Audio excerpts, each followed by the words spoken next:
Family Design Board. Would you take roll, please? Chair Woolley, Here. Vice Chair Sweeney, Here. Brenda Brewster, here, Ryan Miller, Here. Lisa James, Jamie Pierce, That's funny. Jeff Zimmerman, Okay, thank you. All right, I'd like to open now public comment.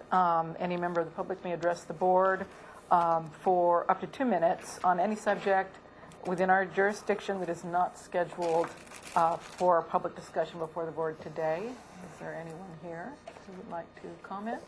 I see no one, then thank you very much. I'll close public comment and move on to approval of the minutes of the Single Family Design Board meeting of May 6, 2013. Can I have a vote, please? On 50. I move to approve. Second. All right. And those minutes are, we'll go one by one.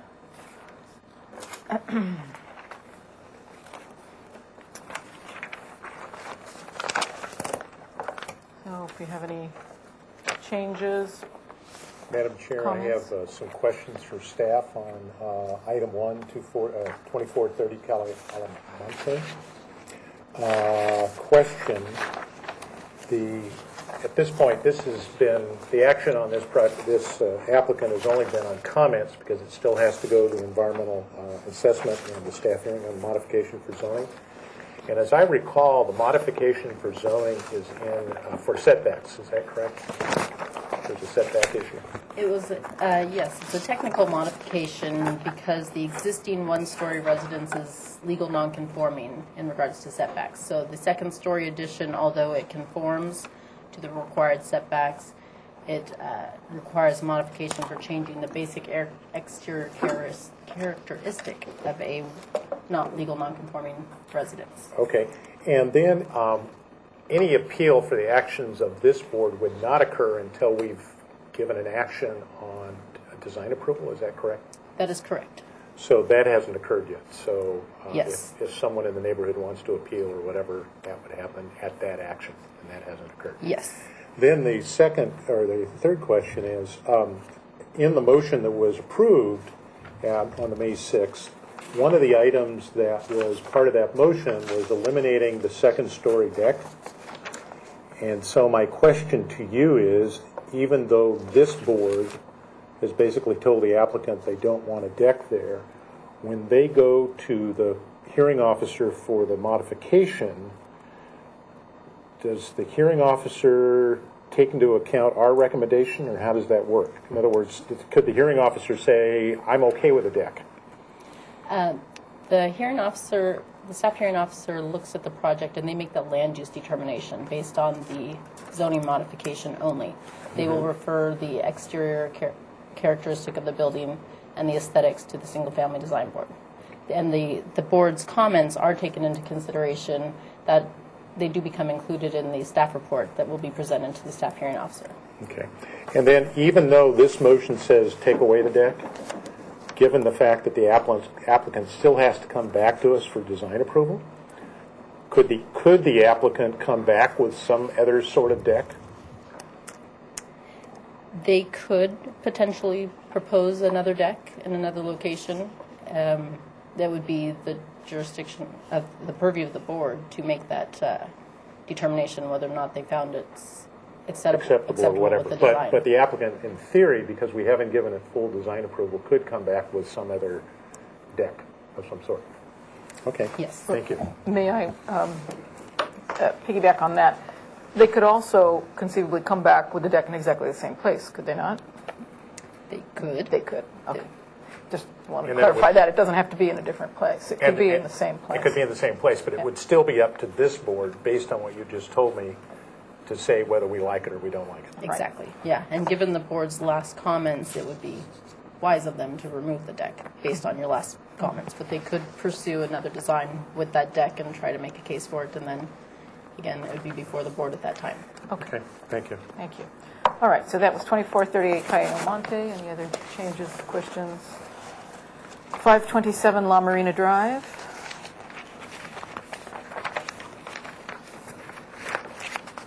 1047 Arbolado Road. 1164 Crestline Drive.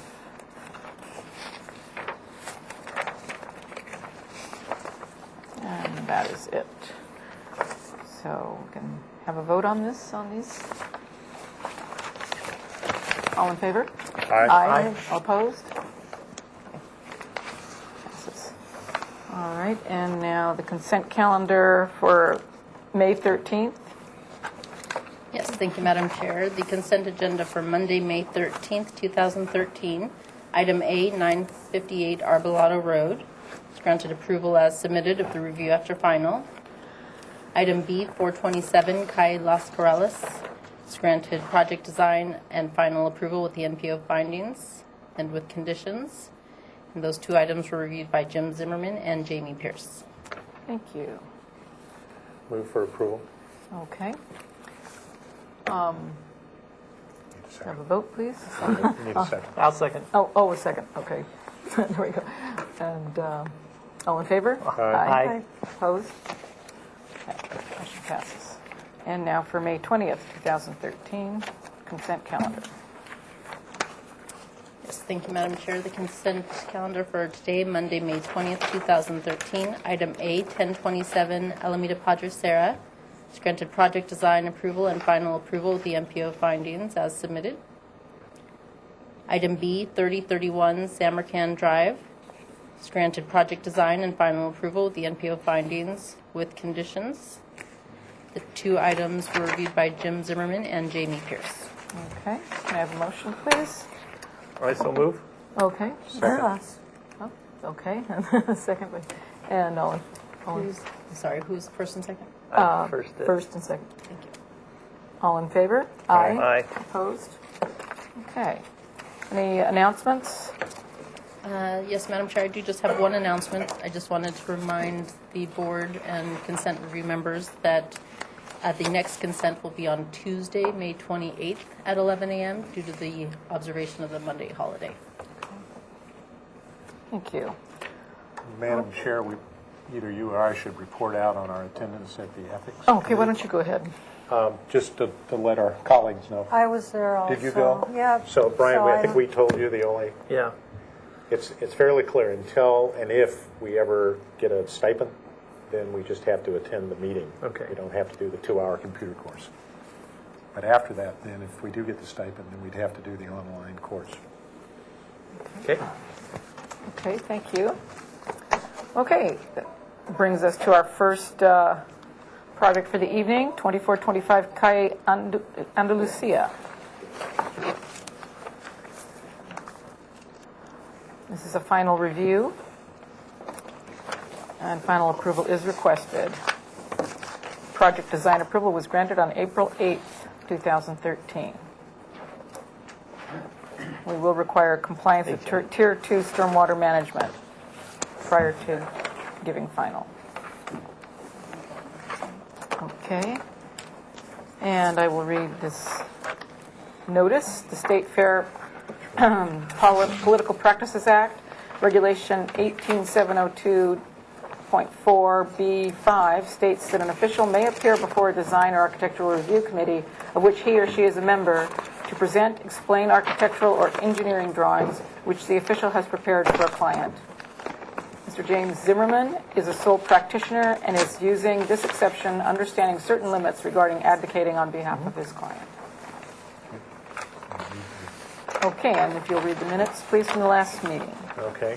There was a motion for project design approval with the finding that neighborhood preservation ordinance criteria have been met, as stated in subsection 22.69.050 of the City of Santa Barbara Municipal Code, and continued indefinitely before the board, with the following comments. 1, the board had positive comments regarding consistency in appearance, neighborhood compatibility, and the quality of architectural materials. 2, the board found that the good neighbor guidelines have been met and story poles are not necessary for this application. 3, study the window on the east elevation. 4, the proposed deck is acceptable. The action was taken on a motion by Pierce, second by James, on a 5-2-0 action. Okay, thank you. And would you introduce yourselves, Yes, please? I'm Jim Zimmerman, architect for Marty and Joe Boone. Would you make sure the one that's, no, there we go. Either one that's, And I'm Marty Boone, one of the owners. welcome. In your presentation. There's, this is the existing house.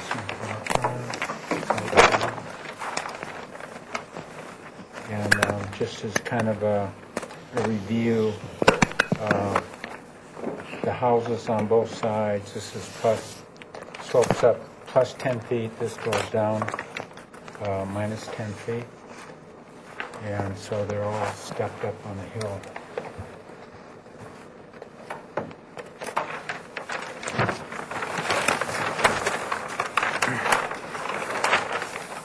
And nothing has changed. We have the two gables coming out in the front.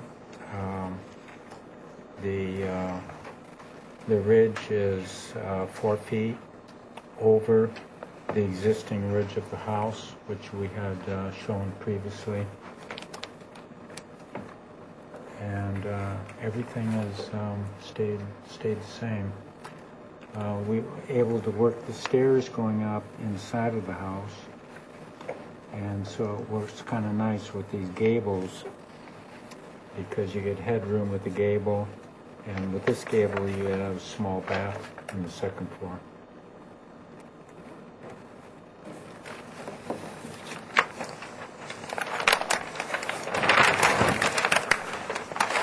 And the window that you had mentioned is it's a side window on the end. I think it's the east. Yeah, this one here. Before we had it angling down. And so we changed that so it matches the other windows of the addition and the house.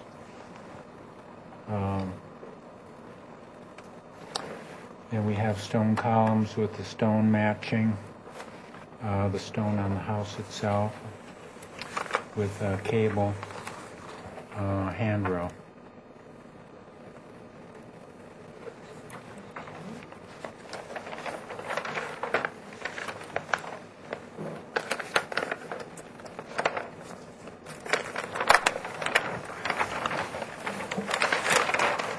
And these are the sections.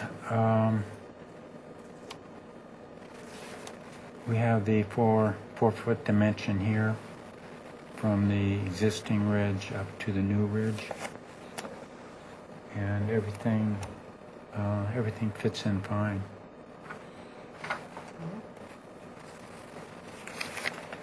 And the details.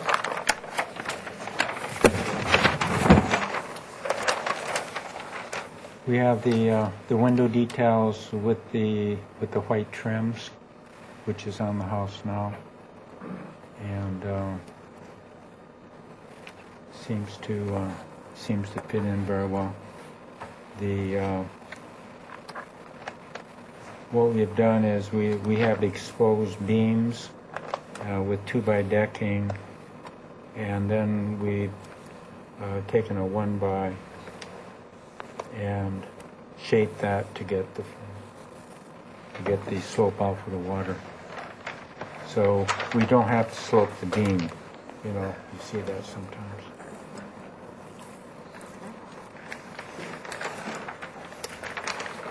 And that pretty much takes care of it. This is your, you showed us that last time or not?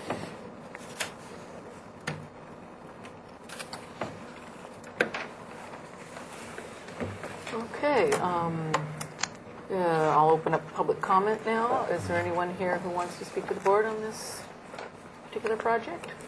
That's something? Okay. Yes, Madam Chair, I just wanted to acknowledge we have received a letter from Ms. Paula Westbury. Thank you.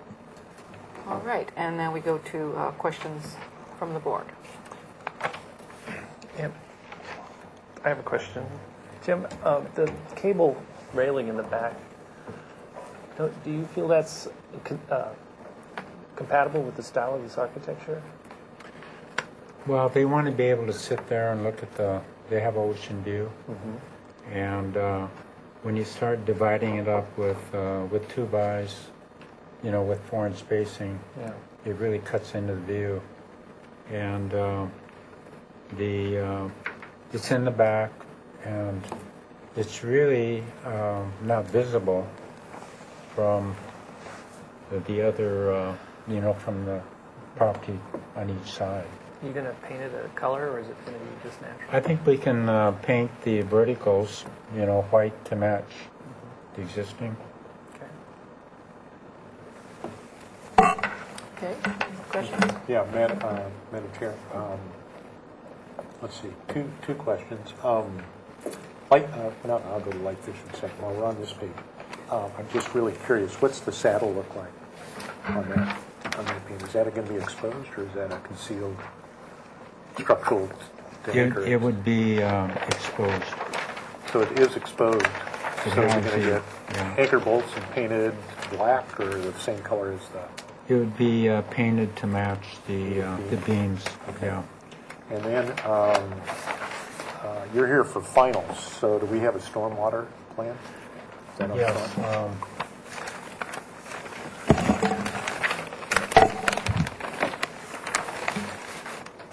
We're putting in a new driveway, and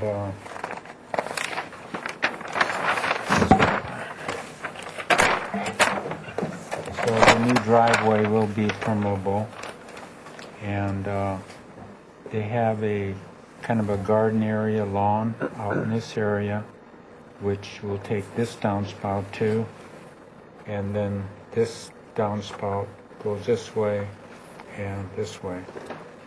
And with the permeable driveway, I think that would pretty much take care of it. And the driveway permeable is existing, right? It's already there. No, This is concrete. right That's now it's concrete. concrete. Right now it's concrete. So you're going to put what material? Yeah, Is what that are on you the- proposing? is that on We haven't decided yet. It'll be probably a interlocking Okay. brick or block. Yeah. And then I guess I had three questions. My final question, where are the lights?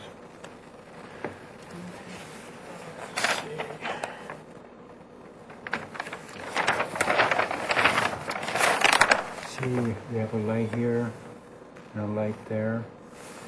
Then we have lights there, here, and here. Okay. Okay, is that it? All right. Any I other just want to look at the colors again, just to make sure. So this color right here, this is the same, that's going to be That's the his color. exterior color? Yeah, Okay. yeah. That's nice and, It won't be the yeah, bright that's yellow. what I was thinking, okay. I used the wrong marker on that. Maybe marker. And do you have the front door, is that going to be changed, or is it going to be the same? It should Yeah. be, it should be the same Just because the it's fairly same. new. About Okay. 6 months Yeah, old, I it's a think. nice front door. Yeah, mahogany.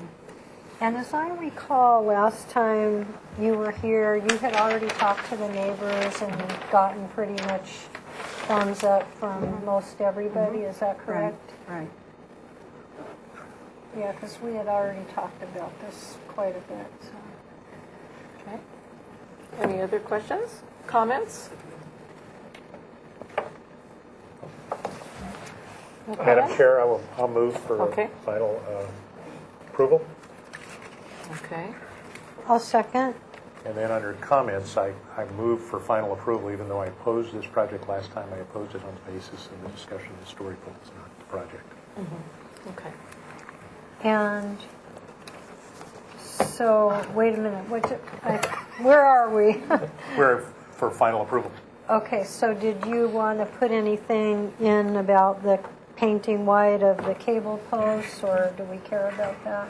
Now, cables you can't really paint, and the post you got to paint the color that's on the white that's on the color. Okay. Older trim You were colors. planning on Okay. painting it, right? Yeah, So it's not like a... Okay, yeah, that's fine. yeah. It's wood, it's got to get painted. It is? Okay. Is everybody comfortable not seeing the pavers for the driveway? Yeah, I'm fine with that, as long as is there a note on the drawing that says there will be pavers? Yeah. That's your existing plan, so It's it'd be on the new one. It's up Oh, you don't have a... Tier 2 basic. right here. Oh, it's up there, okay. It's up there, yeah. Oh, there it is. Right here. All right. Okay, good. Okay, then, we have a first and a second, and all in favor? Aye. Aye. Opposed? Okay, the motion passes. We have someone who wants to read, oh, we already did that at design approval. Never mind. Thank you very Do much. they have a 10-day appeal on this? Yes, we'll announce a 10-day appeal period for this project.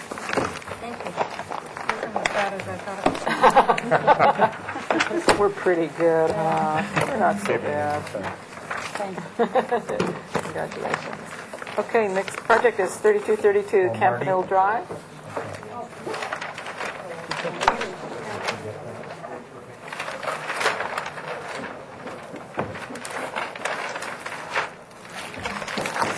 Oh, pass this down.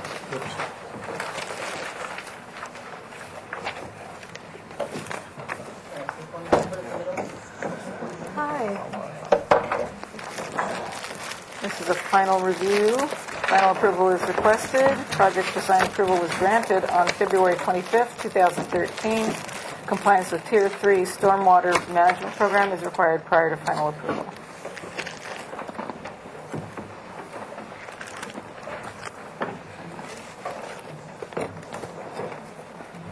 Were there any comments on this from last time? You're gonna Yes, read we're it? getting it. Okay. We're getting it.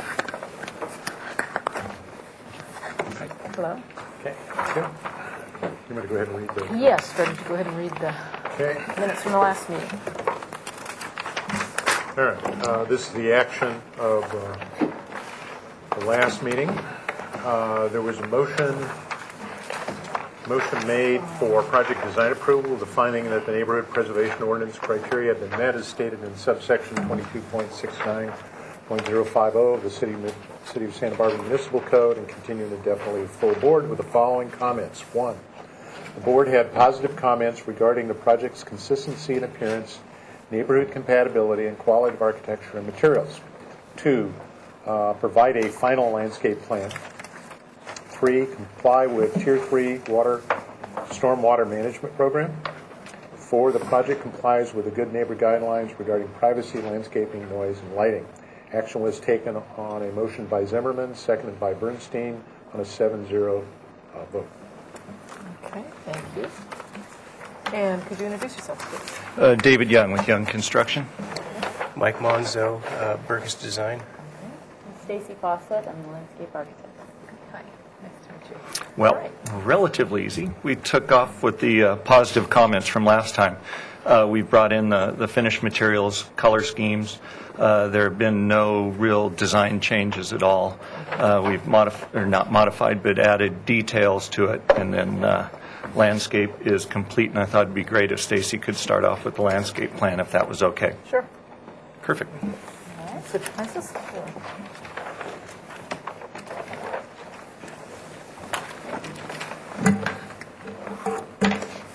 So like Dave mentioned, we ended up with positive comments from our initial meeting. And I'll just go through the sheets. We've got your project data statistics here. This is the existing conditions and demolition plan for items. So this shows the existing house, existing pool, etc. Trees to be removed.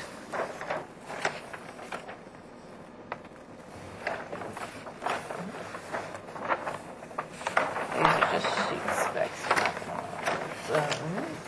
So, And this is just our bidding sheet for bidders, but we put it in to make it a complete package. Erosion control plan just shows the site, and this is basically the top of the slope here. So using the silt fence in appropriate locations. Okay. Landscape construction plan, I know you don't always require this, but we figured we'd include it to show complete, cross-references the details for all the various materials. Concrete driveway coming up with score lines in this area. The other paving material is going to be stone exterior. You want to look at the oh, there you go. He's got a sample. Yeah, it's pictures. These were a little harder to glue to the board. Right. And then a comment in the driveway due to the steepness of it for fire department, that will be concrete. The parking area, we are working on the tier 3 that we have two options, that either we'll have a paver there that we'll have that release, or we may end up going with slots in there and gravel in between again for the tier 3. Fill out the permission. But from here to here, it's concrete. Yes. There is concrete, which is a requirement by the fire department. And then these are corresponding details. A lot of the walls have a plaster finish with the stone cap. The finish would match the architecture of the house. The contemporary style house. So the lines are very clean. Some other wall details. There's an exterior fireplace.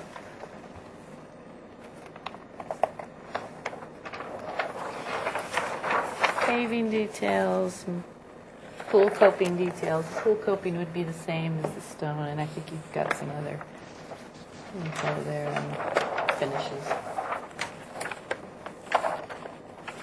Tell me if I'm going too fast. Some more landscape details. There's a DG path that goes around the exterior. And then just some landscape steps.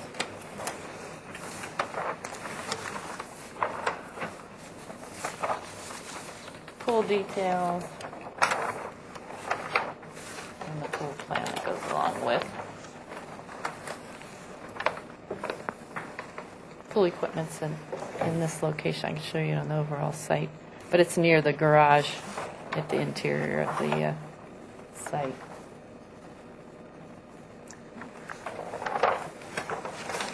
Irrigation plan. And then we've got all of the required calculations are shown on the next sheet, but we've got the notes and items that the city requires as well. And the checklists. Here's your checklist for landscape compliance, irrigation requirements as well, to match precipitation heads.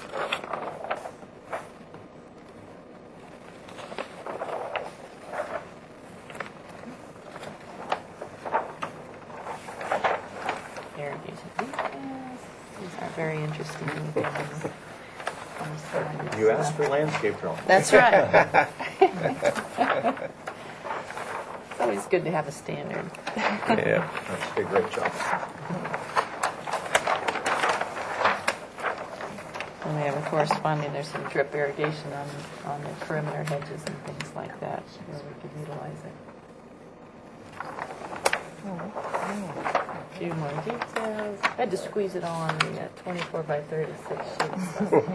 Okay, planting plan. And this is the one that's been stamped by Ann Marks over at the fire department. So that was reviewed. We made a few adjustments to tree locations.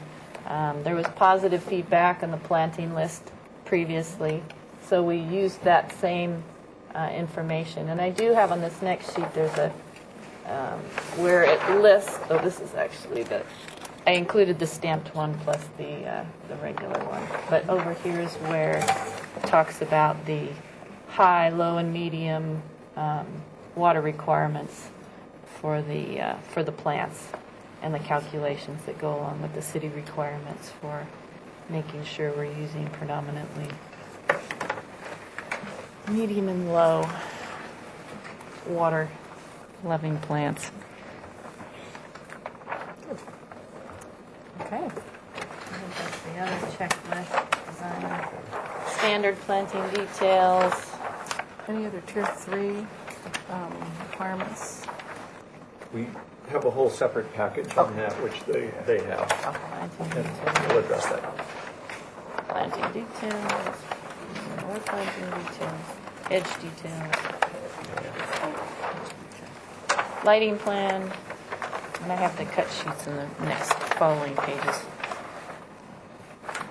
We've got a few up lights, and then these are wall lights along some of these walls that are low. You want just on Carriage lights on the piles or something? they're, let's see. They look like this. They're contemporary style. And these are the wall lights. There's some other cut sheets in there too. If you want to try them.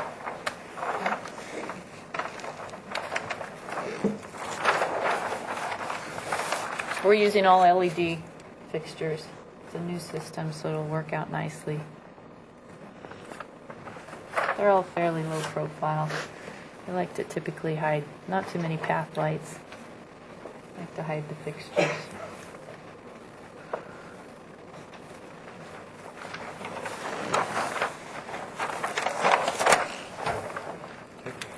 Okay. And architecture. And this was the tier 3. Yeah, the Tier 3, we've done some saturation testing up there, and then this is through Pacific Materials Lab, Mac Design, worked with them. Thanks. Try that again. So Mac Design has been working with Pacific Materials Lab. We've done some percolation testing up there, and then they formulated the plan that you're looking at in front of you. Okay. And you have the same Anything for the architecture? Yeah, absolutely. Yeah, let's flip it on back over.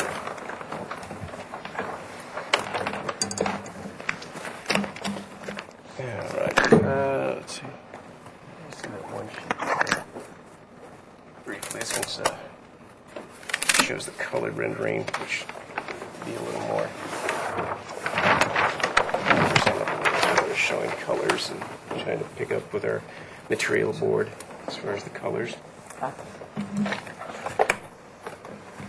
Layouts, roof color, and then this will be the window frame colors here. And then for the stucco, we're going with the alpaca, and then the color of the stones working around here. Yes.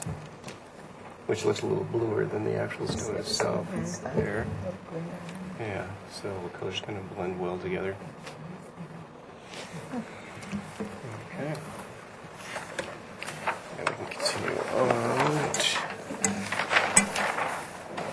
Just some of our general notes going through the site plans, basically just showing the general location. We got that all tied in with Stacy's plan and showing her landscape layout. Getting all the dimensions in for those. And we got the civils site plan. Basically, you've already seen the Tier 3 layout there.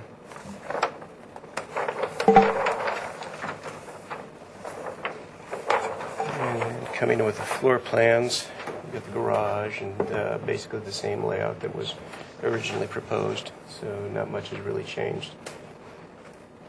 We've just made a few adjustments here and there just on some of the wall thicknesses and getting those all proportional and getting it all laid out.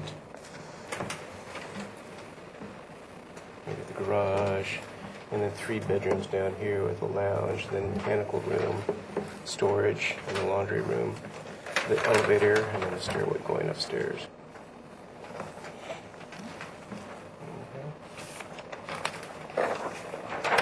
It's basically just our notation plan. We try to separate so they don't get too confusing with all the dimensions and notations, so we can keep them separate.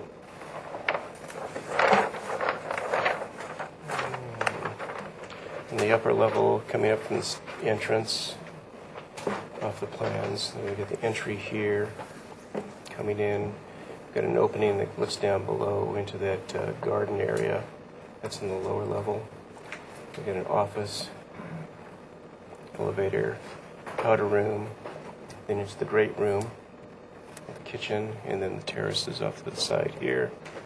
Terrace off to the there. Coming around, master bedroom entry, master closet. I make one comment. One thing that we did work on was the entry, that we have a all glass entry, and with the walking around coming into the upper floor, we kind of worked on that pretty hard to make sure that had a good feel to it once you arrive there. Right. So what we ended up doing was we added more stone along this wall and then popped this wall out as well to to break up all the glass and give it more of a sense of entry there. So that's really the only modification that was made since last time you looked at it. Yeah. And we'd like to think helped out that elevation a lot in the entry. Okay. Same thing here. We just have the notation files. And just the reflected ceiling plans, and the heights.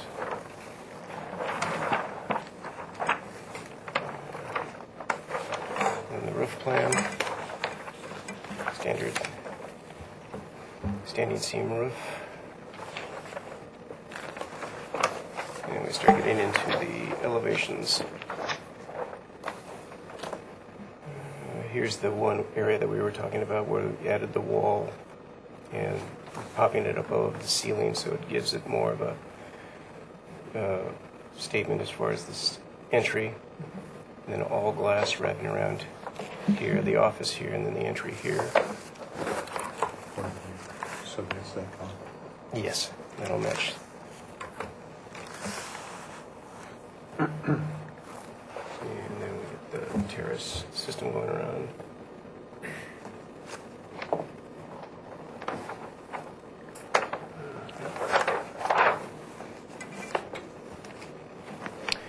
Let's see, for the garage doors, we were thinking about... The garage doors, we actually talked with the owners today, Dick and Mary, and I brought a photo. We were going to do, this is a very similar project, which we've done a solar gray glass and sectional metal doors that would be matching in those colors and tying to the windows as well. Right. It kind of helps break up that elevation there. Yeah.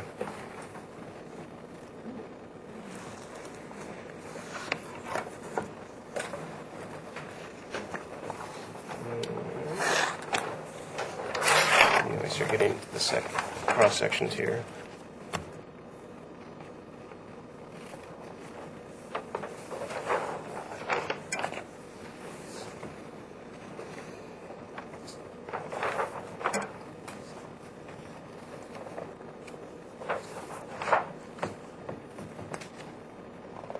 A lot of sections.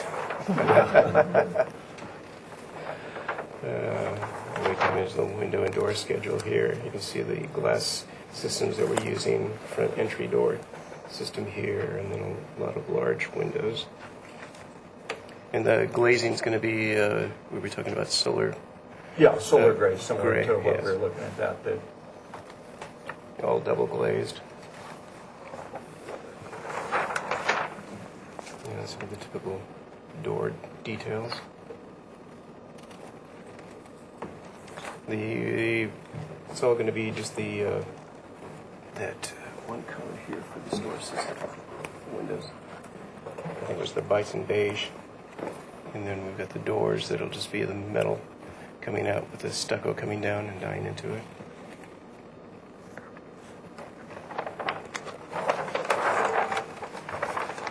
And then this is the large glass out at the entry. This is the entry door here, so we've got our structural system. And then the whole thing will be wrapped. We'll have mitered glass corners at the entry in the office and also up in the upper great room. That's that color. Yes. Yeah, everything will clad to match the window systems. And then a basic layout for the railing system.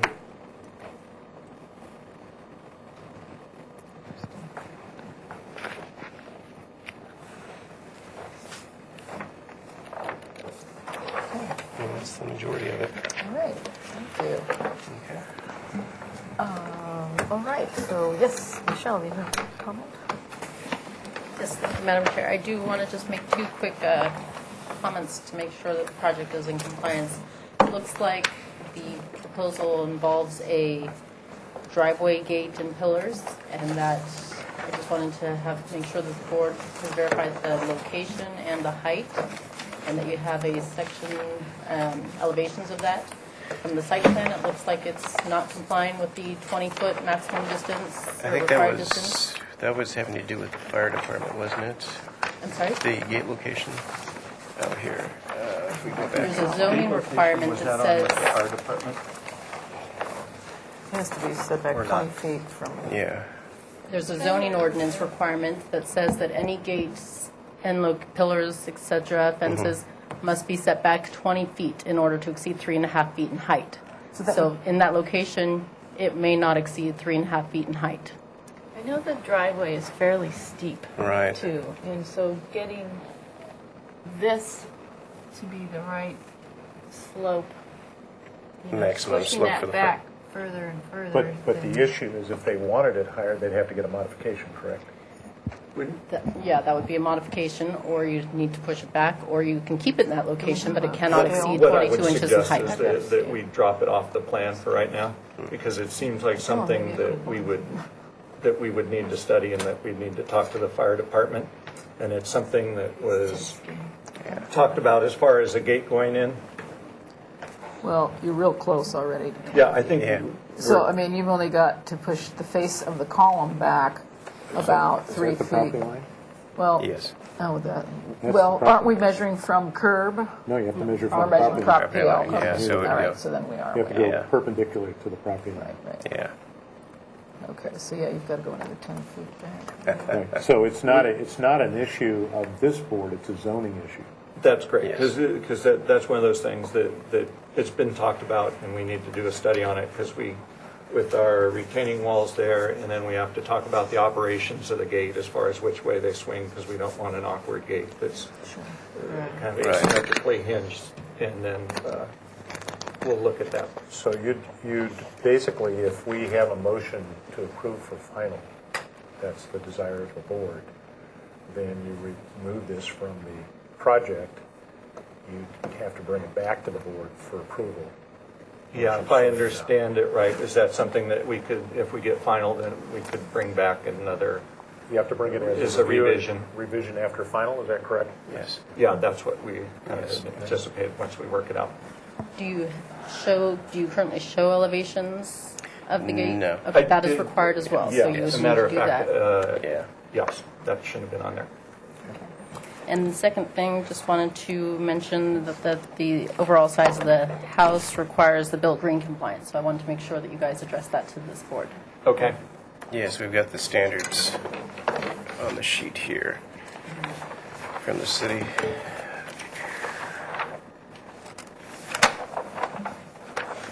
What's supposed to be in there? Where's that other sheet? We do have the sheet. It's here somewhere. That's a lot of sheep. No, I think it got left out of the sheet. I've got to give me this set here.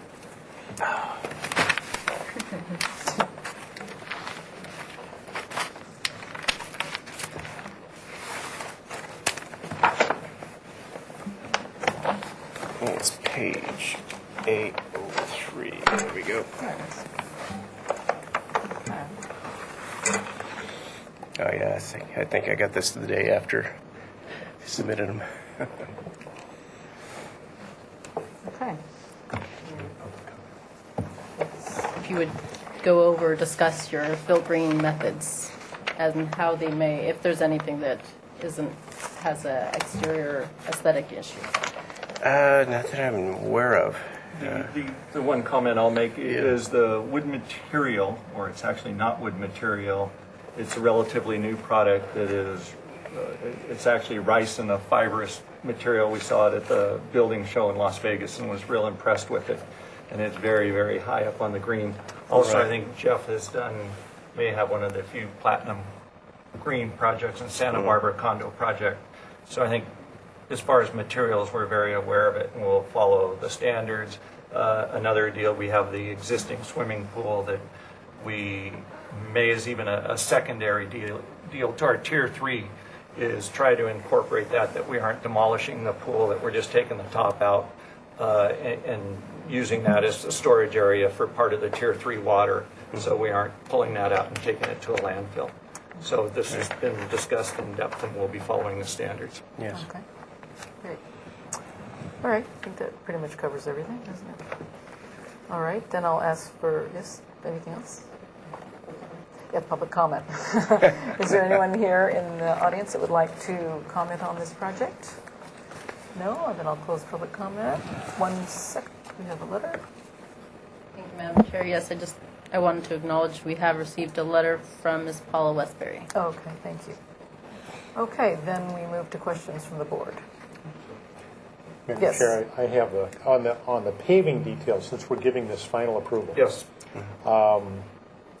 You mentioned that you have two options for the flat surface for the parking area, Yes. either a stone or a paver, impervious paver material. Do you have an either-or detail on the drawings? We have, I am not, Or a note to that effect? The reason I'm asking is once we have final Right, approval, right. there needs to probably be something on these drawings that says that. yeah. Are you talking about just the joints being, Yes. so it's concrete paving, but they're talking about the joints in between the pads as opposed to being score lines that are shown, that it would be a stone or a, Can you show us the detail? Do you have a detail? there isn't a detail for that particular, but there is a Right. concrete detail. That's what I was curious about. Is I just want to make sure if we give this final approval, we understand. We'll look at Right. the concrete detail, because we just, after the testing, just finished up the Tier 3, and that was after they talked the resolution they came up with. So is it? Concrete paving. Right now, it's just showing like an score expansion line joint. expansion. Expansion joint. So if you go to the alternate, what would it look like? The alternate would be that this would go to a 3-inch, and that would fill the gravel, and then we have a gravel base down below that we dissipate the water under the paved area there. And by calculation, it was the parking motor court area that satisfied that. Okay. So then I have a question to my colleagues. If we give this final approval, if that's our decision today, would you want to see that detail come back to the board? How do you all, are we just going to say whatever they do is fine? Well, yeah, I don't think that we'd have to see a detail on it. So it wouldn't need to come back to consent or anything? I would think so. I think so. All right. And then on the green stand, you mentioned the wood. Is the wood on the wood deck, or is that the wood for structure? It's for the soffits and the exterior. Okay, I I'm understand. below the Yes. soffit. So that's not on this color board, and what color No. would that be? It's probably going to match the, That color? yes. It's slightly darker than that. So it's actually painted, it's not stained or something? It comes both ways from the Yes. manufacturer. We've gone through a couple of samples, and the idea is that we will probably end up between those two colors, again, a very neutral color. Right. Okay. If I may, my name's Ben Krinsman with Jeffrey Burkus Architects. The product is called Resista, Thank you. and it's also it's a warm, one of the warm muted beige colors. So it comes as a finished color product? Is that Yes. how it comes? Yeah, the color's integrated. And they have- Integrated, so it's not painted or whatever, it comes I from the believe it can be manufacturer? painted. Yeah. But it comes from the manufacturer? Yes. Yes. color of Right. it. Right. Okay. But it's called Resista. Okay. Okay. Are we still on questions? Yes.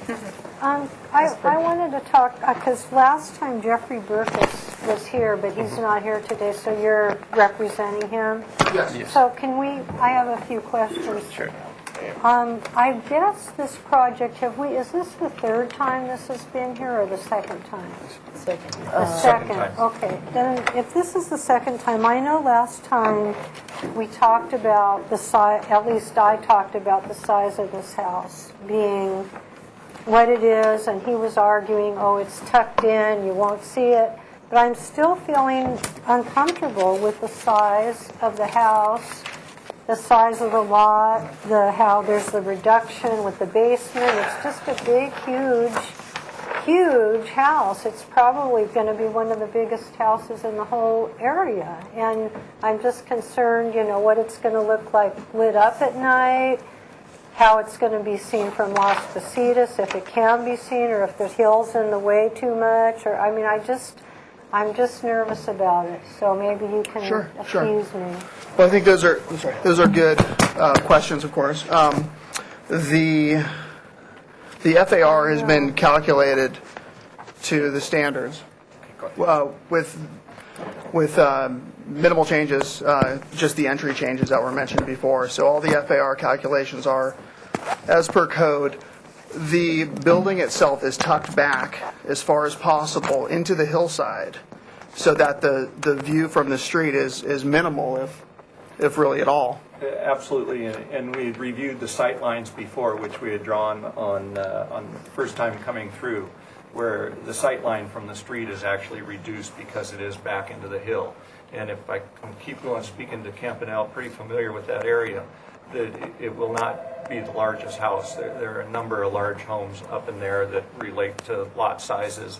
There's no view issues from Las Positas or any other road other than Campanile and Sentinel. And again, like I say, during the design and working with the neighbors when we set story poles specifically, we went through view lines, had the neighbors over to review it, worked with the next door neighbor specifically on planting, on the landscaping, where you can see it's been very detailed. Our intent is as soon as we are able to get final, that we will move forward on removing some of the vegetation and starting the vegetation that was discussed with the neighbors as far as what they had talked about and what they feel is a good buffer zone. And that will go prior to construction, so we can grow that during the construction period. Oh, Madam Chair. Yeah, we discussed it at length, about how large it was, and you had showed us sections through it on how it is recessed into the hillside. And so we pretty much Yeah, I remember. approved that. And I know we did, but I never saw story poles. I don't know if that happened. Did anybody else see the story? Yep. You saw the. Yep. Okay, so maybe I was not here or something. Okay, thank you. You bet. Thank you. Okay, any other questions? Comments? Yeah, Madam Chair, I have a comment. Yes. I think they've done an extremely thorough job. So Hands are- I feel that they've done everything they've needed to do in terms of neighborhood compatibility, research, landscaping, and it's very well done. So, I can support this project. Okay, any other comments? Madam Chair, I move for final approval with the following comments. That the board recognizes that there is a potential zoning setback issue with the gate now shown on sheet, whatever that sheet is, That's the front sheet, A1. Nope, 1.0? Yeah. Okay. Yeah. And that the applicant has noted that will be removed from this final approval, and that if the applicant wishes to pursue a gate and enter near that location, that will come back to the board as a revision after final. And that the material resisted to be used on the soffit is a wood material that in final color will either match or be similar to the stucco color and the fenestration color of the home. And that's it. If I may, it's actually it's not a wood product. It's a rice husk. Rice husk. Yeah. Sorry. We're being very green. Okay. Okay, can we get a second for this motion? One second. Brian seconds? So, question for Under- staff. Yes. So what they just proposed with the rice material, is that sufficient for adhering to the standards for the green construction? And what about the concrete driveway? Is that acceptable? I'm sorry, I'm not following. Is it acceptable to what standard? To the standard Green for building green? That's their choices that they can use. So those if it complies with their checklist, that- then it satisfies the requirement. Okay, thank you.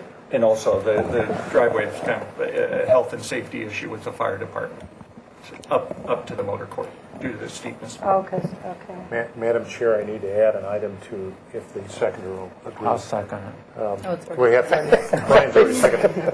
One thing I forgot is that the board recognizes that there may be two alternatives to the paving material on the parking area, and that either of those proposed solutions, either stone or the way it's detailed on sheet LCD-3, are acceptable.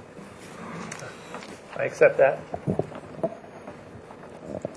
Madam Chair, board members, may I just also suggest that you require a section and detail of the permeable paving because that is part of the Tier 3 required I was just gonna requirements. say that. I think that So that's in addition to this detail? Section. yeah, because what you just said says that they can go ahead and build it like this. Okay. That's fine. I will make that part of my motion. Seconder accepts. Yes. And just one other comment, if I may, Madam Chair. So back to the pillars, so they're suggesting they're just going to wipe them off the plan right now, so no pillars, they're not getting moved, they're gone from the gate, and then we'll revisit that at another time. Yeah, if they so desire to If come they back desire. and pursue the gate, then it will have to comply with the 20 feet setback from property line. Okay, all in favor? Aye. Opposed? Motion passes. You have final. Thanks. I'd like to Thank you very announce much. Appreciate it. a 10-day appeal period for this project. For your time. Thank you.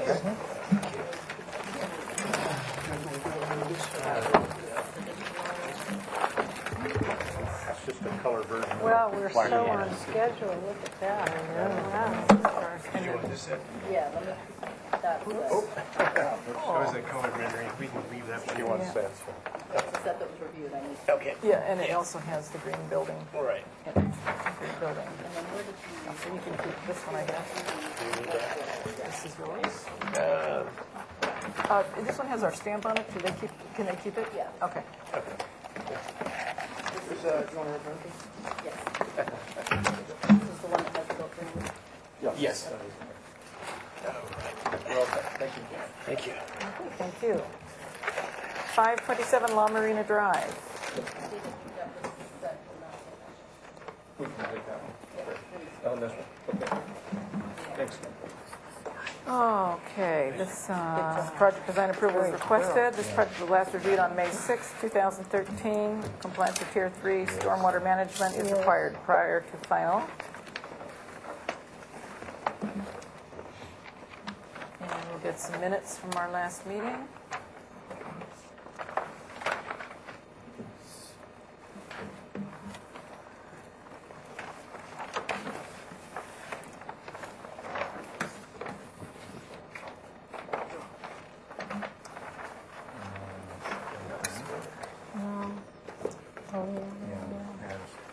Okay, would you like to read the minutes from the last meeting? So this is May 6, 2013.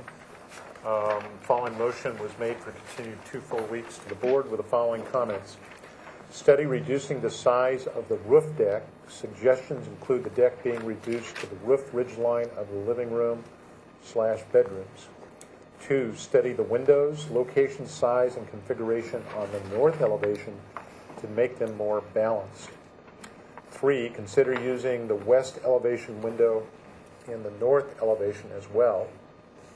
4, study the pitch of the entry roof element. 5, provide a color and materials board. 6, provide compliance with Tier 3 stormwater management program. Action was taken on a motion by Miller, seconded by Sweeney on a 7-0 approval vote. thank you. And can you introduce yourself, please? Paul Ribble, I'm the owner builder. Okay. And how did you address those comments? Okay, why don't we go to sheet 2? Do that. Okay, first for the comments on the roof deck, we took the suggestion of the board and moved the roof deck back to the ridge line of the bedroom, right in there. So I was able to do that. There's a little things we had to do there with the roof, but that seemed to fit nicely with the roof. You can sort of see on the elevation, there's a little triangular piece there, but that seemed to fit in nicely. That's how we addressed the first item. The second item with the windows, that was somewhat challenging. Just to remind the board a little bit, so one is when you're looking at the north elevation, you are looking at the side of the house. The east elevation is the front. So hopefully with a little TLC, the vegetation there will block all that anyway. It's kind of downhill, too. It's downhill, right. So just because it is confusing. It looks like the front of the house. Right. I bring the board's attention to the upstairs bedroom, bathroom area. You can see that what we have is we have a vanity in the middle, closet on one side, a small pony wall, a toilet, and then another shower here. This made it difficult to be able to... Paper towels? It's the second. Slight disaster. Fortunately, it's just one. Thank you. That was red wine, you'd be in trouble. Red wine. More ways than one, yeah. In trouble. All right, sorry for that. No worries. It happens. You were here. So the vanity being there it sort of limits the ability to put, say, a center window. The shower also limits that a little bit because the window would have to be sort of really tucked against the wall there. Of course, the closet is fairly open. We looked at many different alternatives, and what we came up with was we retained the vertical window, although you can see that the window is high enough that it was concerned about the toilet height and seeing that. So we broke it up into two windows, one being fixed, one being open. And then we used another smaller window here that would go over into the closet area. We looked at having two windows there.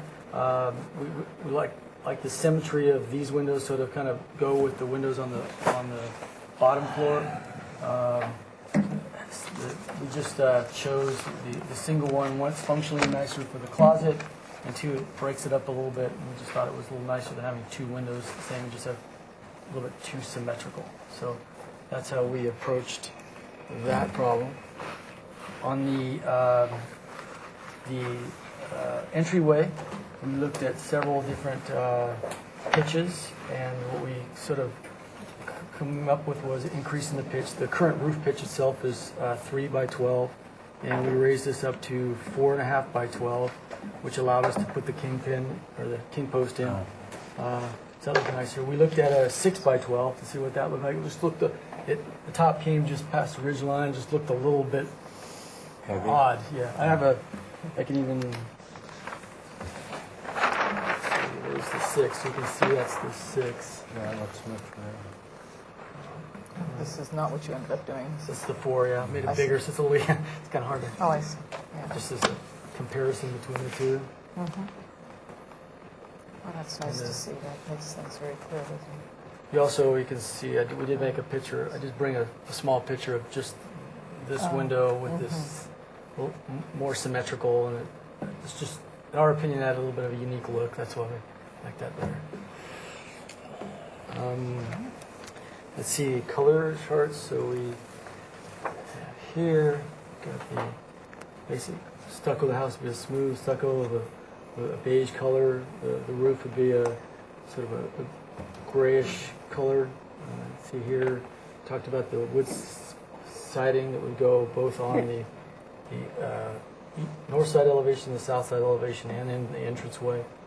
The windows and doors would be a clad, an eagle clad aluminum, and This is what the deck material would be, the outside deck on the siding, and then there's a sort of a trellis here, and also this would be the same wood that would be used for the front porch also.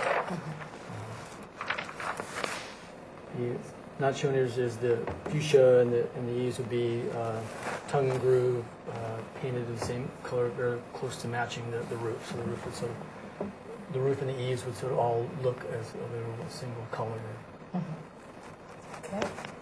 And then on the Tier 3, with the position of the house on the lot, it was a little more challenging than expected, so we're going to have to wait until another time we bring it to the board for that. It looks like it's a cistern, things like that, but it was somewhat challenging, being that there's a lot of sloped area on the property, so there's not much area to work with. That addresses each item, I believe. Okay, thank you. All right, I'm going to open up public comment. Is there anyone in the audience that would like to have their 2-minute say here about this project? I don't see anyone rushing forward. We do have a letter. Yes, thank you, Madam Chair. Just wanted to acknowledge a letter received from Ms. Paula Westbury. Thank you. Okay, now we go to questions from the board. No questions. I just have a couple. The height of the wall on the deck that you brought back to the ridge line over here is, what is that height from the top of the deck? Is that 3 feet? Yes.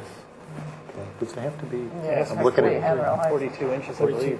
it has to be 42. Yeah. So Maybe I'm in the area there. So my question is, sometimes you'll see that detail, I mean, you'll see this design with the stucco, which is what, and then some kind of coping on the top of that, and then sometimes you'll see a rail, a pipe rail or something to get you up to the 42. Right.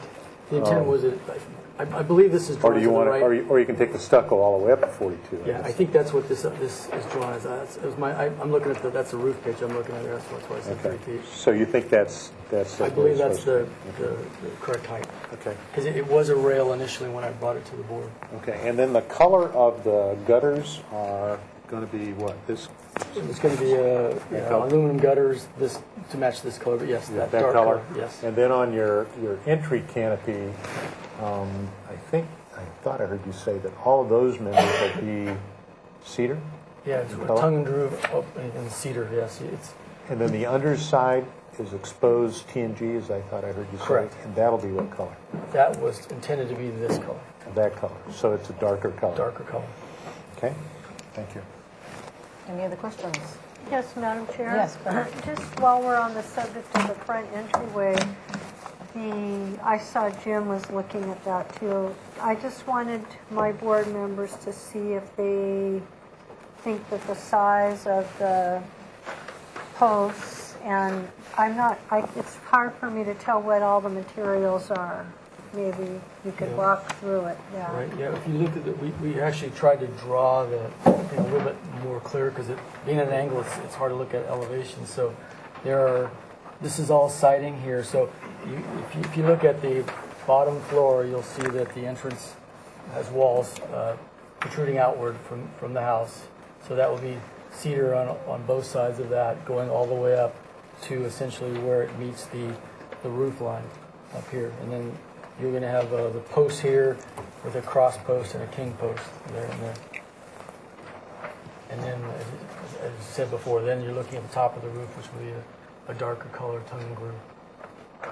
And the eave, or the break is out there, correct? Yes. That's what's about it. So it hangs over, Yeah. Yes. yeah. What size are these posts? I think they're 6 months. 6 by 6. Okay, so you're asking, Bernie, is that I'm adequate? asking my board members, because Yeah. it's hard for me to visualize that. Yeah. Madam Chair, Yes. I think you've done a great job with it. I think the 4x4 posts are about the right size. These are 4x4 These are 4x4s? or 6x? I think they're 6 bys, but I would think 6x. 6x would be What far. size is the rafters? Are the rafters? Are they, Architect scale. That I don't know, actually. Here, we're going to check here just a second. Yeah, It's quarter. quarter. Yeah. So those appear to be drawn at close to, at 6 by 6. Yeah, good. Oh, okay. Yeah, I mean, that's the scale 6 by 6. Right. Yeah, I would have been concerned if they were on Okay. 4 by 4. Okay, yeah. But 6 by is good. And that's what the stable plans show looking. also? Yeah. Okay. All right, thank you. Yeah, okay, we're still in questions. Okay. Questions? Comments?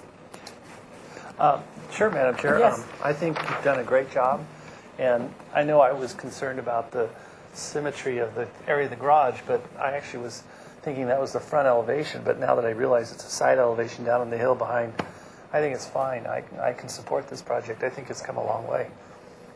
Okay. Thank you. Madam Chair? Yes.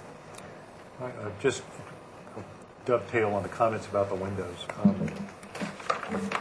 I still even, You're still... I'm still in disagreement with my colleague. I like the windows that were there before, but these are perfectly fine. I mean, it's not a deal breaker in my mind. I am a little bit curious about, and it's really just an aesthetic issue, the underside of these. You're doing such a nice job on this entry and getting that all to be cedar, which I think will look really nice. I'm just questioning in my own mind visually whether it should be painted or this dark color on the TNG underneath. I'm just kind of questioning whether that would look better just to be the cedar color or this dark color, and that's just kind of a quirk. I think that you're going to find when you're going to come back to us for details, because we're only here for what are we here for? Project design approval. You still have to come back for final approval. So it'll be interesting when you come back to see how that detail really works right there at the corner. That's why I questioned it, because to make it work, you're going to have some coping there. You're going to have some flashing, Right. and that'll take space. And by the time you get up to that corner, you're going to have a problem making it all Right. work. So I think that may have to go a little higher, just to physically to get it all to put together. So that's why I was asking that question. Okay. So that's something you may want to look at, and certainly when you come back for final, you're going to give us a detail, I'm sure, on what that is. So, and then the only other suggestion I have when you come back on the detail and the color is the chimney cap. And I don't recall whether that's there already, or is that? No, So that's got to be put in. correct. So, yeah, the detail, the color, whatever, Okay. probably needs to be, Yeah, we're intending using the stucco of this, and then the cap was sort of a color that sort of matched that. okay. Well, whatever, it We'll just bring it should be, up, okay. should be clear of what you're doing. And then from a landscape standpoint, and this is just a question to my landscape colleagues on the board, he's showing the vine and whatever, are we going to be concerned about what that vine is or anything?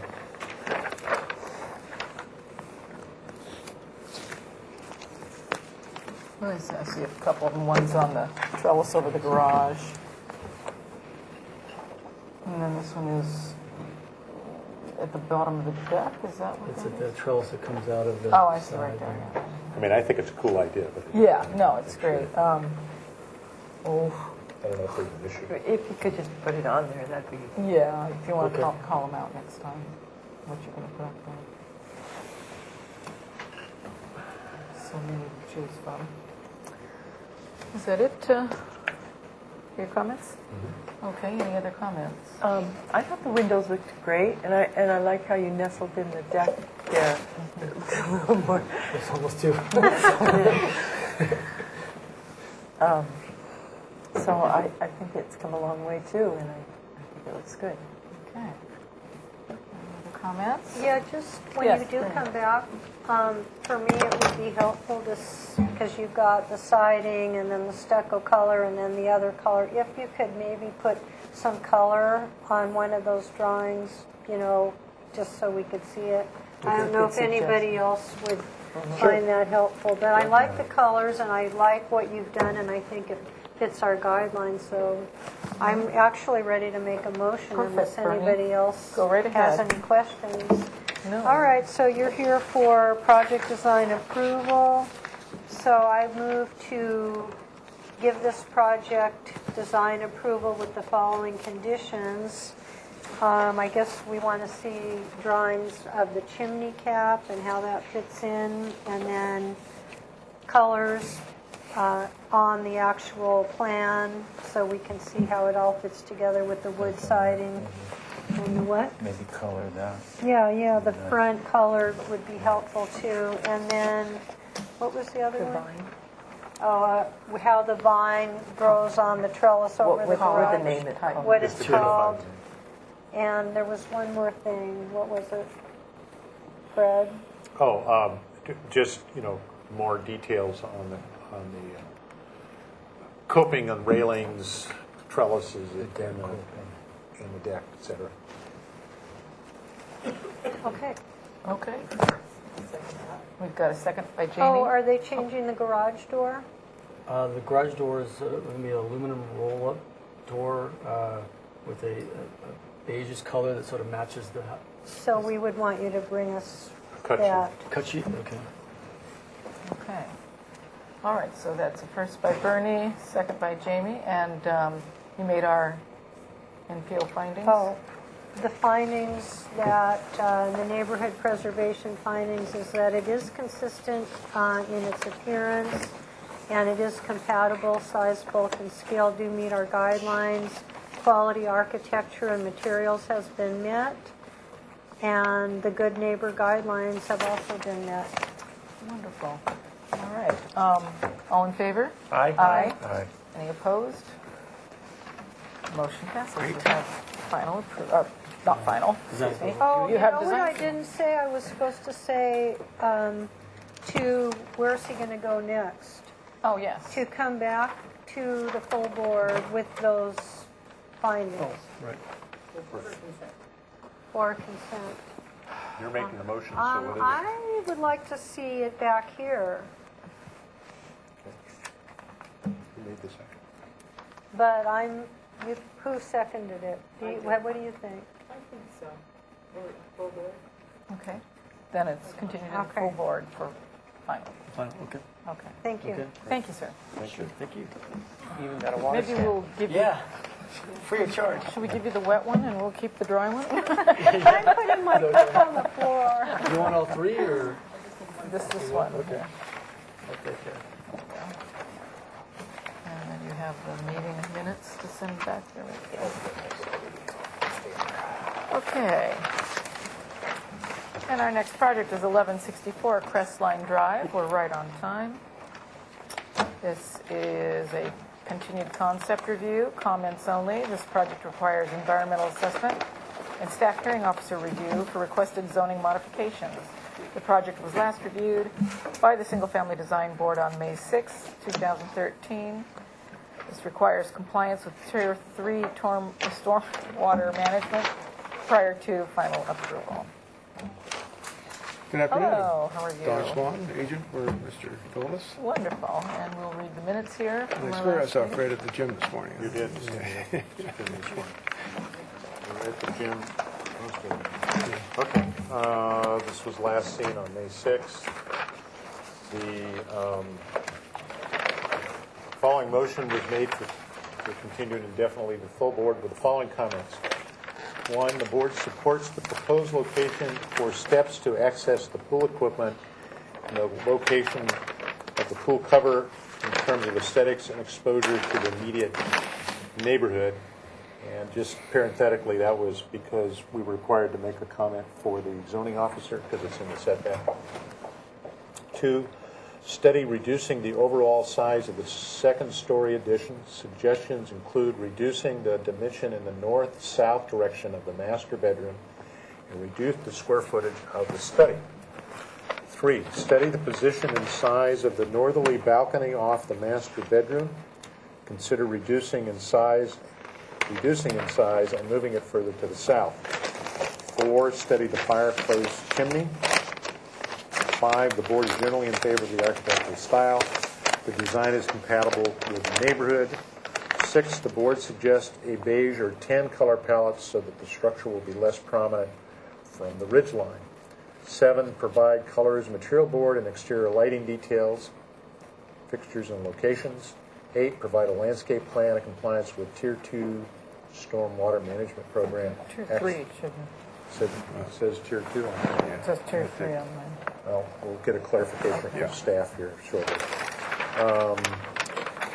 Action was taken on a motion by Sweeney, seconded by Bernstein, on a 7-0 approval vote. Okay, and your presentation. Okay, number one, let's go to the second floor. We reduced some of the square footage. I see some notes on there that I need to check.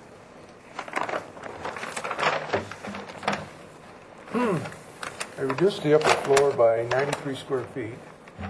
I moved the master bedroom back and brought this wing in another 10 inches. The study, which was sorry, You have to get them over. the study that was in cantilever on the rear end is now flush with the rear end of the back of the house, and in doing so, the chimney got pushed back farther, that we talked about last time as well, and also I eliminated or revised this area over here, where I had the top of the stairs, I had a seat and a larger place for the HVAC equipment. So with that, I changed by removing that. I get more of a roof touching the house more, give it a more softer look again for the roof. So in the upper floor being reduced 93 square feet, I moved the chimney back.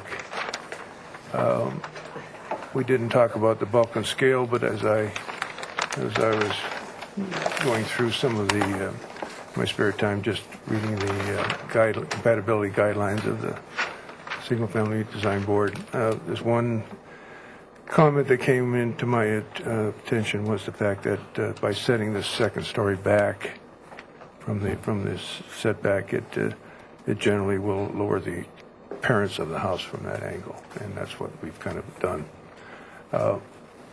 In the meantime, what happened when I did this, I went a little farther and tried to think, well, what am I doing now? Because all my HVAC equipment is going to be kind of stymied by this roof. So I came up with another little idea. I don't know, I'm out of comment a little bit, but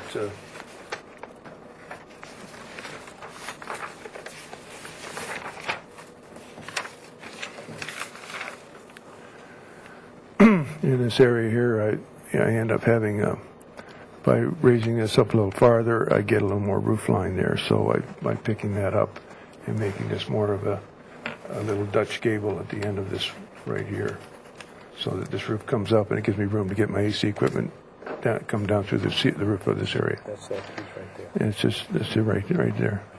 Yeah. So it just adds more roof on that side, but that's still, it doesn't affect that. It's on the side, the east side, yes. And then what I did is also to soften the elevation was to bring the overhang, which I have on the lower level around the front anyway, brought it back around in front of the study, so that I've broken this roof up where the elevation now shows that as a two-story element right in front of the study. So by breaking that up, I get that roof line coming across, and then I can get that roof, I can get rid of this deck here that we talked about and bring that roof around and let it dry up into the chimney. Right here. Okay.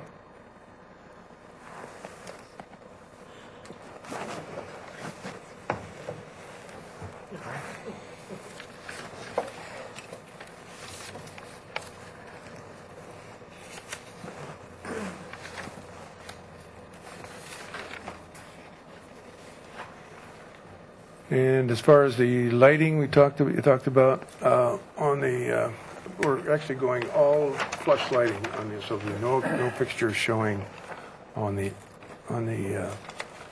overhang, because we're going to a stuccoed horizontal soffit, level return. So all my lighting will be down in the soffits of the overhang. front, in front of the garage, on the porch, even by the back door and the side, right by the pool area. So I'll have no exterior lighting that would be exposed on the house itself. I was asking about the chimney top. That this one here is what I've used. I used that on my house, and it looks good. It kind of makes everything, the factory cap, disappear. And colors.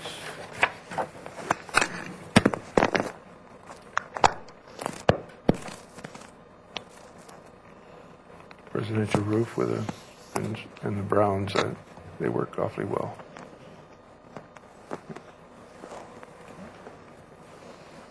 And the adobe stucco. Covered all the points? Yeah, that covered all the points. Covered all the points? We get an A. do need to get a clarification from staff. The motion was for a Tier 2 stormwater management program, but the agenda says Tier 3. So do we know which it is? It is tier 2. It is Okay. Tier 2, okay. And how did you address that? Did you do that? Well, no, not yet. Just, He ultimately has to I got 4 mods to get. Oh, right. That's So that's what- right. All right, then. Do you want me to explain the mods? Just Yeah, like that? we do. Okay. All right, okay. Yeah, go back through that. Okay, basically, since we're going through this remodel area, that any of the exterior surfaces that we're touching by revising windows, stucco, taking the siding off, overhang, the roof has to be completely replaced because it's a rock roof now. So all that will be all replaced, so that affects the surface. So I got one for the front surface of the first floor and the existing upper floor that's above the garage. 1A is of this 8 square feet that we're encroaching in the front. And we had talked about eliminating that at one time, but it affects my stairway and everything. So since I have to have this mod on the front anyway, I added that one to that. So in the remod on each side, because again we're touching the surfaces, removing overhangs and stucco and windows, etc. That's mod 3 and 4, or mod 2 and 3, and 4 is the setback of this stairway that goes down to the pool equipment. In essence, as I recall, what happened is after all of this track was built, the city changed the zoning, Correct. redid all the setbacks, so now it puts all of these houses, if you touch them at all in any significant way, you have to go get a modification because they're now all Correct. Well, not in how compliance. close is the neighbor on either side? You've got the front site plan.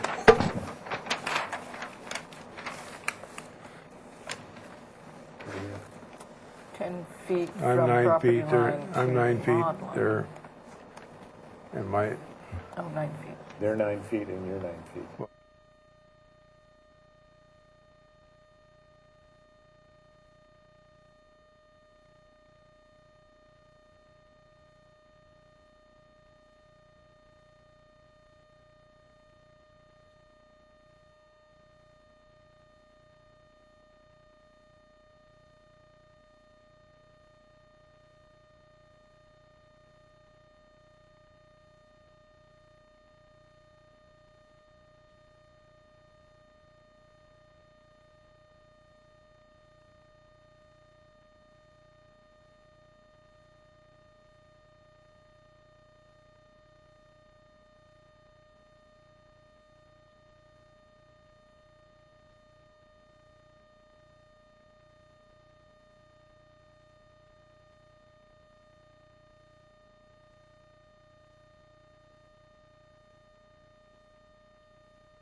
Right. And that's the same way up here. Yes. So the reason I was asking the fire issue is, do you have to ventilate this space, now that you're creating this little space here with escape lamp? I probably would probably have some you have vents to in there. ventilate? Yes, Ventilate it? yes. Okay. So would be interesting when you come back to see what that's going to look like. Might use O'Hagan's in there, Okay. because that's the no view side anyway, and it's on the view side, but nobody can see it from there. That O'Hagan's would work across the back. Okay. And then I think we may have asked this at the last meeting. That's just an iron railing? Yes, correct. Okay, and it wraps around. Okay, that was my question. Okay, any other questions? Madam Chair. Yes. Don, what did that look like before here? Did that come up and just die into the wall? It was a hip on that end. Oh, you don't have any other elevations that? Yeah, sorry, yeah, elevation. Show us the elevations. Compare it. Oh, I That's see. at the right Yeah, end. so That's he the way, didn't it's the east end. carry that It's over here. across. There's the hip there. Oh, I see, and that this went way up like that instead of... Correct. turning. So this wall moved back in. Mm-hmm. That brings All the roof out. I think that I'll do is bringing this over better and, the way it was. they need to get some of the ductwork in that attic space to hit the front of the house. Yeah, This but, change. but it works like that, right? Oh, yeah, So the roof just comes up and dies in right, to the wall. yeah. But don't you have a drainage problem over in that corner? No. That's this, where am I? Backwards, that's right here, this roof here, just, Oh, it's a okay. hip going up. Gotcha. It actually looks, I feel it looks better. Well, it The way it was. does, but I mean, might be able to live with that if I get my AC equipment over it, Oh, I my see. ductwork under it. He's trying to get Rofer's AC Oh, equipment. okay. And we also That's my asked only him- dilemma with that. So I thought, well, that's not a big issue. We also asked him to make things smaller, so I pushed that back so that... Well, that could still happen anyway. You know, even though it's a hip on that corner, that still could happen. Any other questions?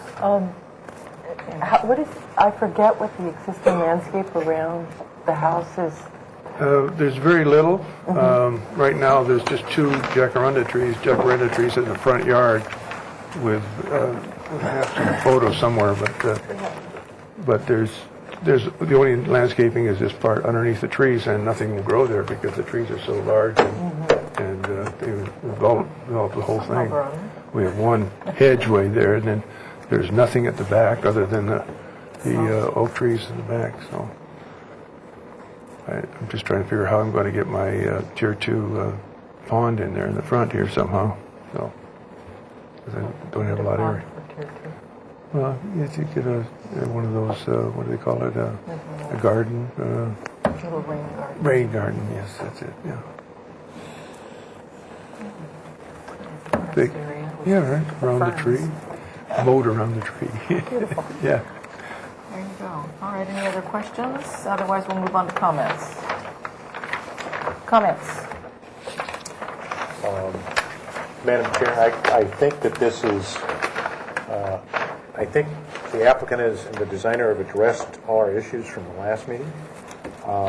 One of the things I know that I was concerned about from the last meeting, this particular property is very prominent from Las Positas. You can see it all the way down Las Positas, even at Adams School. Happened to be out there this morning looking up on the Red Ridge Line. So I think this approach here is going to go a long ways to diminishing the size, bulk, and scale issue. And I think the colors are probably going to be fine. I kind of like this little eyebrow, Jim, over the front. I think that'll give some in the morning. You know, that early morning summer sun, that'll give us some shade over those windows, and I think it cuts the scale down from that view. Yeah. So I think that's fine. I can see why he's doing this here, and I understand the complications of getting the air ducts out of here. So I'm sure that's going to be just part of the issue. So I think this is goes to addressing my concerns about the size, and he has taken the effort to reduce this down. Did we have to recruit or do calculations for FAR on this one? Well, I'm 18%. Okay. So because of the nature of the big size of this That's lot. correct. That's That's right. correct. Yeah. It's I 63. dropped some of Yeah, that. because the bulk of it drops down the side. Correct. 63%. Okay. If they are. 53%? So it was 63? No, it's been reduced to It's been 63. reduced to 63, okay. So there was a reduction there. Okay, thank you. Those are my comments. Okay. Any other comments? So I can make a motion Yes. If no one else has anything to say? for This is Well, this is still comments only. comments, because it still has to go to staff hearing officer. Oh, that's right. Madam Chair, board members, I just wanted to let you know, too, when you make the motion, to please include the motion language about the modifications as to whether they are aesthetically acceptable or not. I do have a question. Is the tree, this is a photo of how it is right now. It's 1164, right? Correct. And is that tree getting? Two trees. Yeah, two trees. Are they, what's Staying. that? They're staying. Yes, you will not. This is the front of the house right now. Correct. And that's going to be looking very different when you finish your remodel. You're right. I'm Okay. suggesting we trim the trees a little bit so we can see the house, because it's going to look a lot Okay, better than I the get house it. now. Yeah, thanks.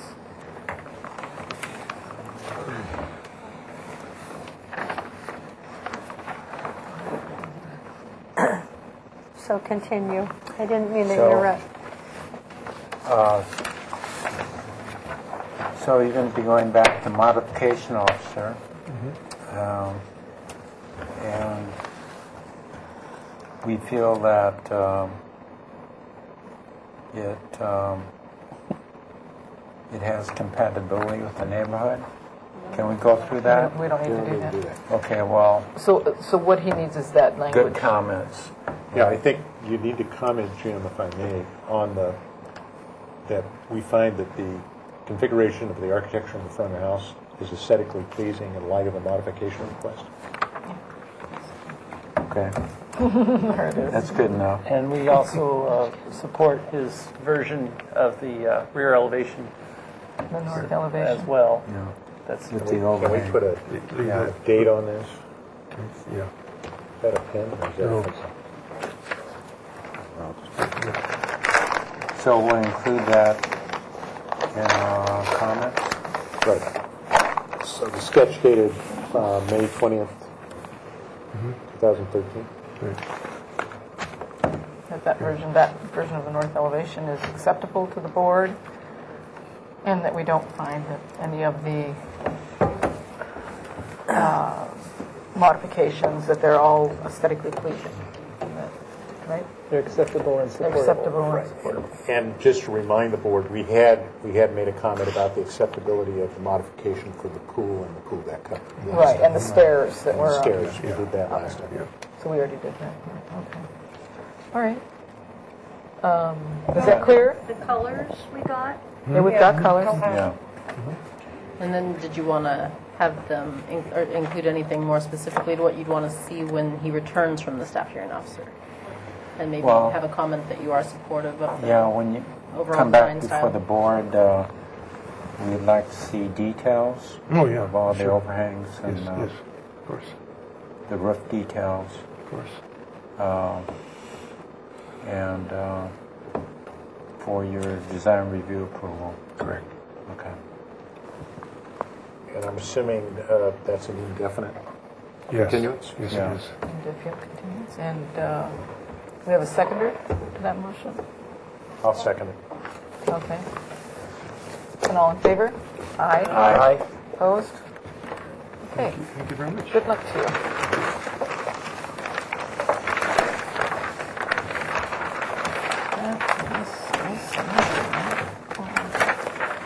Okay, our next project is 2230 Cliff Drive. The new item.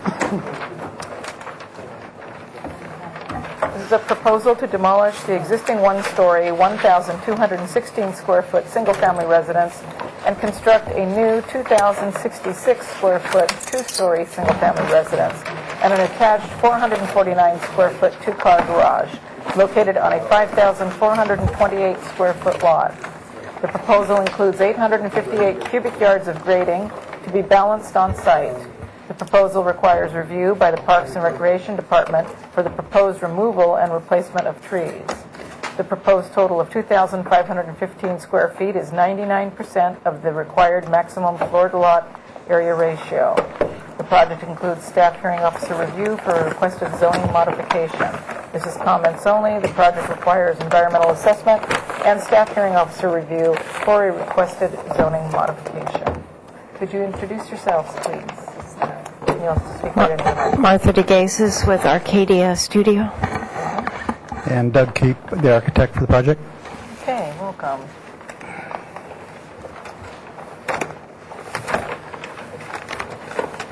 Okay, would you like to give us your presentation? Okay.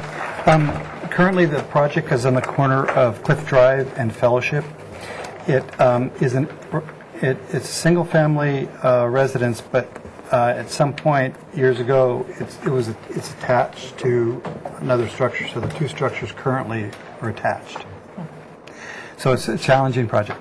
So what we've done, the project itself structurally, it's not worth preserving. It's not even close.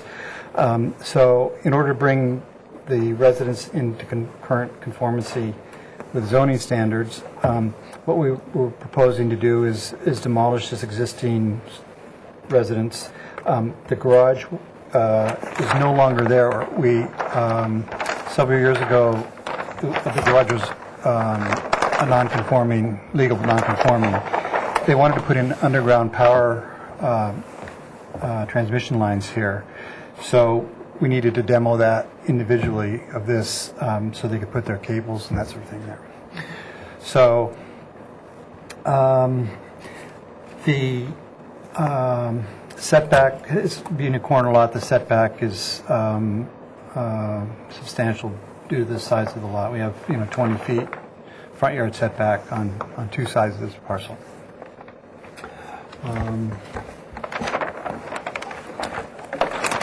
This is just the survey data. This would be the elevation. You can see here, even though the front of the structure looks the same. Hold this down, but get it right on the camera. Thank you. Front of the structures look the same. This portion of the project is which we're proposing to demolish, and we've talked to these neighbors here and these neighbors, and we have a letter supporting our proposal in terms of pulling it back, so it would be 6 feet between the structures. The neighborhood is somewhat eclectic. There's a variety of structures around, some combination of two-story, one-story. These houses along Cliff Drive, these are primarily one-story residences. This is the portion that we're going to demo, which you see in white, and this structure here is a two-story structure right behind him. I think this is a two-story structure here. Okay.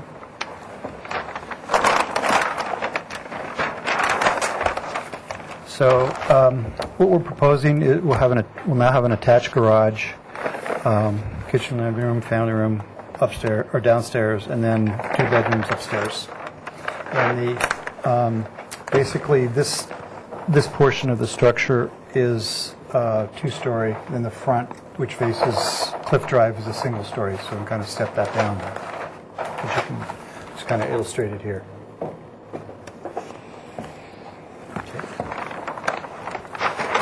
Then we did some of the profiles, superimposed the structure inside here. This is the adjacent 2-story structure behind us.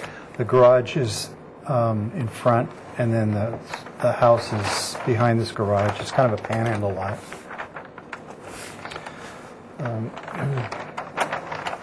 The elevation would be facing the structure that, this would be the east elevation.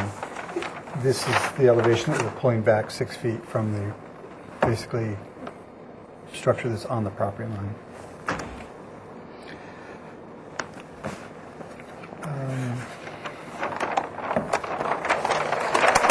The landscape plan, Martha? Yeah. I have a couple photographs of the trees that were mentioned in the I think it's agendized. Okay. There's an ash tree right on the edge of the sidewalk at about this location.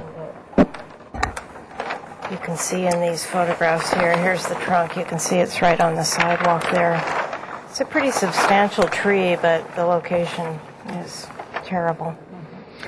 Yeah, the visibility from this corner when you drive up, it's Not good. not good.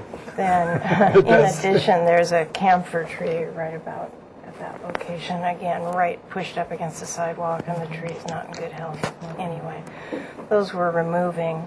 Along Fellowship, the planters along the curb are filled with yuccas. And there's a grove of yuccas on the other side of the sidewalk, so none of those are worthy of keeping. I just wanted to review those with you. Those are the trees that were mentioned Along for with, removal. this is that existing sidewalk wall that we're proposing to delete also. So the street tree on Cliff Drive adjacent to the property is a Gygera or Australian willow. We're proposing to add another on Cliff, more or less centered on the lot. And then on Fellowship, in place of the yuccas, we're adding 2 stenocarpus trees. And those will be in 15 gallons. So we thought that would be a nice narrow profile there and give some greenery.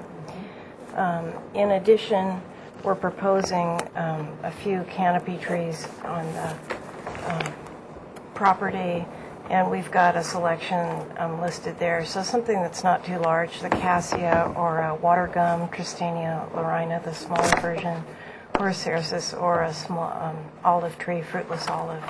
And we've got that set back from, of course, from the existing location of the ash tree.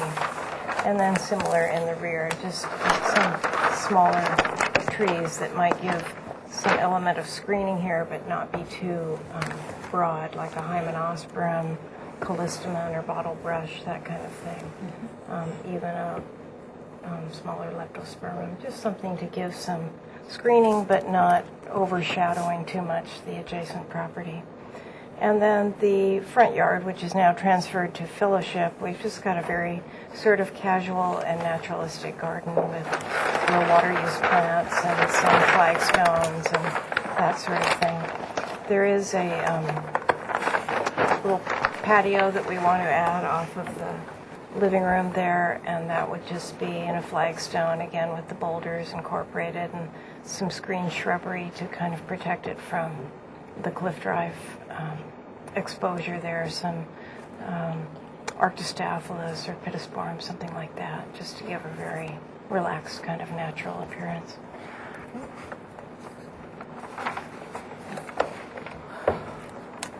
That's all. Is that it? Okay. Second open public comment. Anyone want to comment on this project? I see no one coming forward, so. Speak up a little bit. Pardon me? Oh. Come scoot up. Oh. Oh, Yeah. There you go.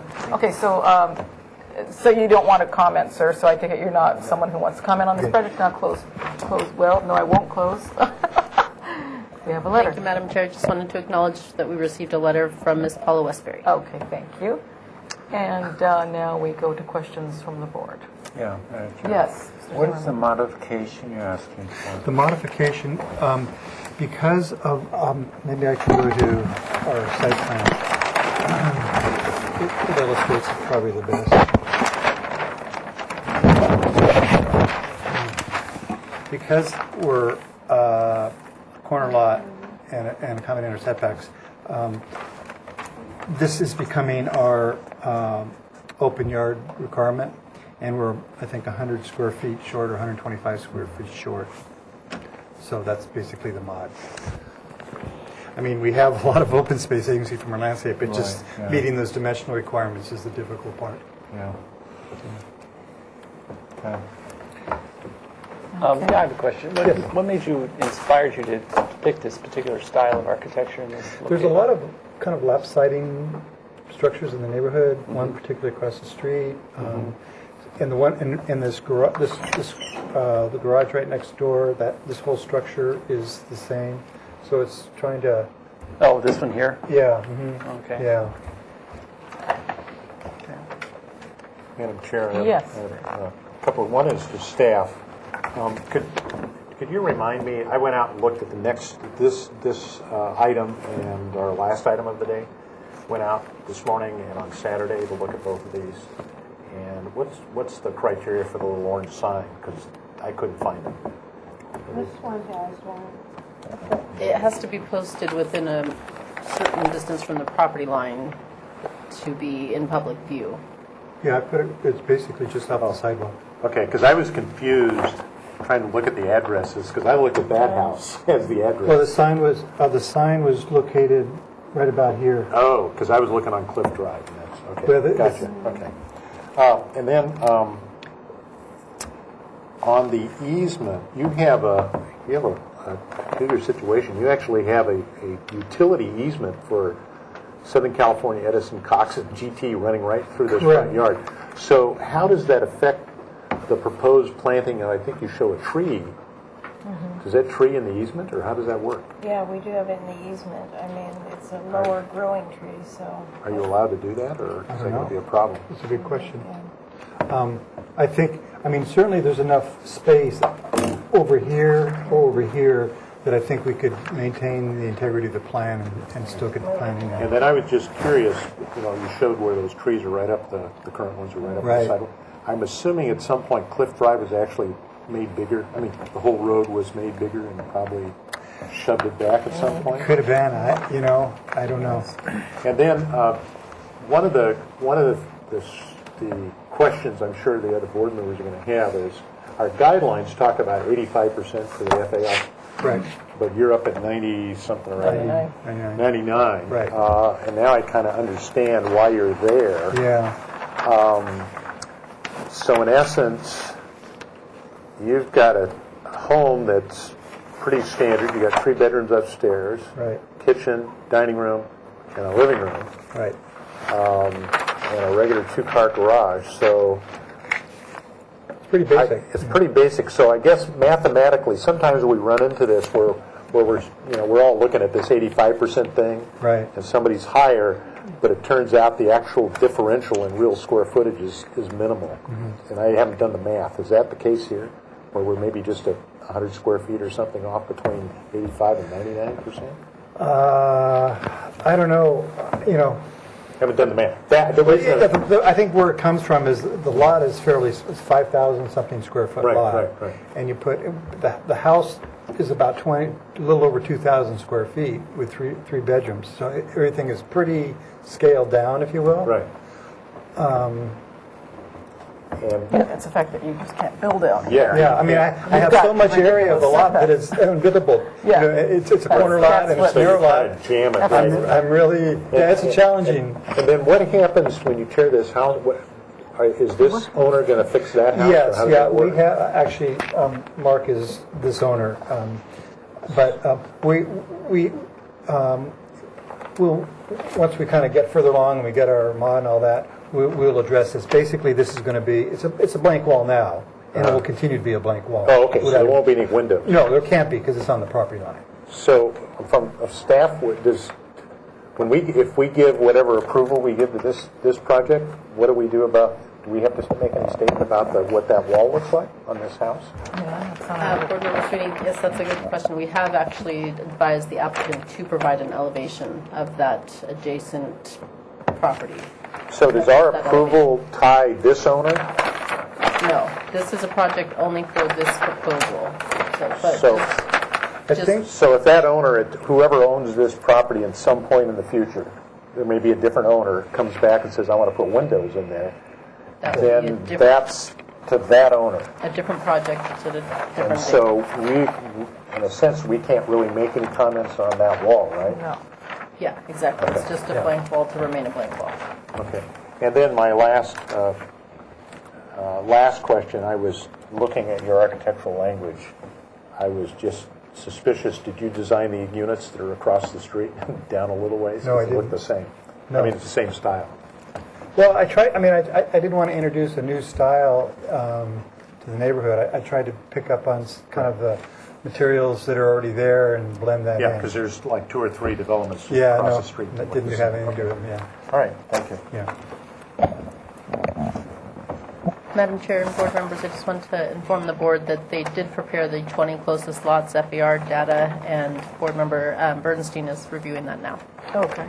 Yeah, and I actually can talk about that, and then I'll hand it over if you want. But they were required to do the 20 closest homes study because of the size of this house compared to the size of the lot. And unfortunately, it does come out to be the very largest home in the neighborhood out of the 20 closest homes. And I think that really says a lot. I think it's too aggressive, basically.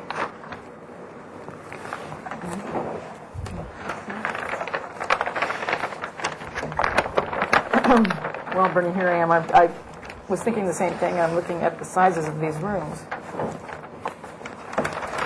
Well, That's those the next place to plans go. might be reasonable. It's a nice house, you know, it does the style, I think, fits the neighborhood, but I think because of the constraints of the lot, it's our job to not, you know, the whole term of mansionization, that's what we would be doing if we allowed this size house on that size lot.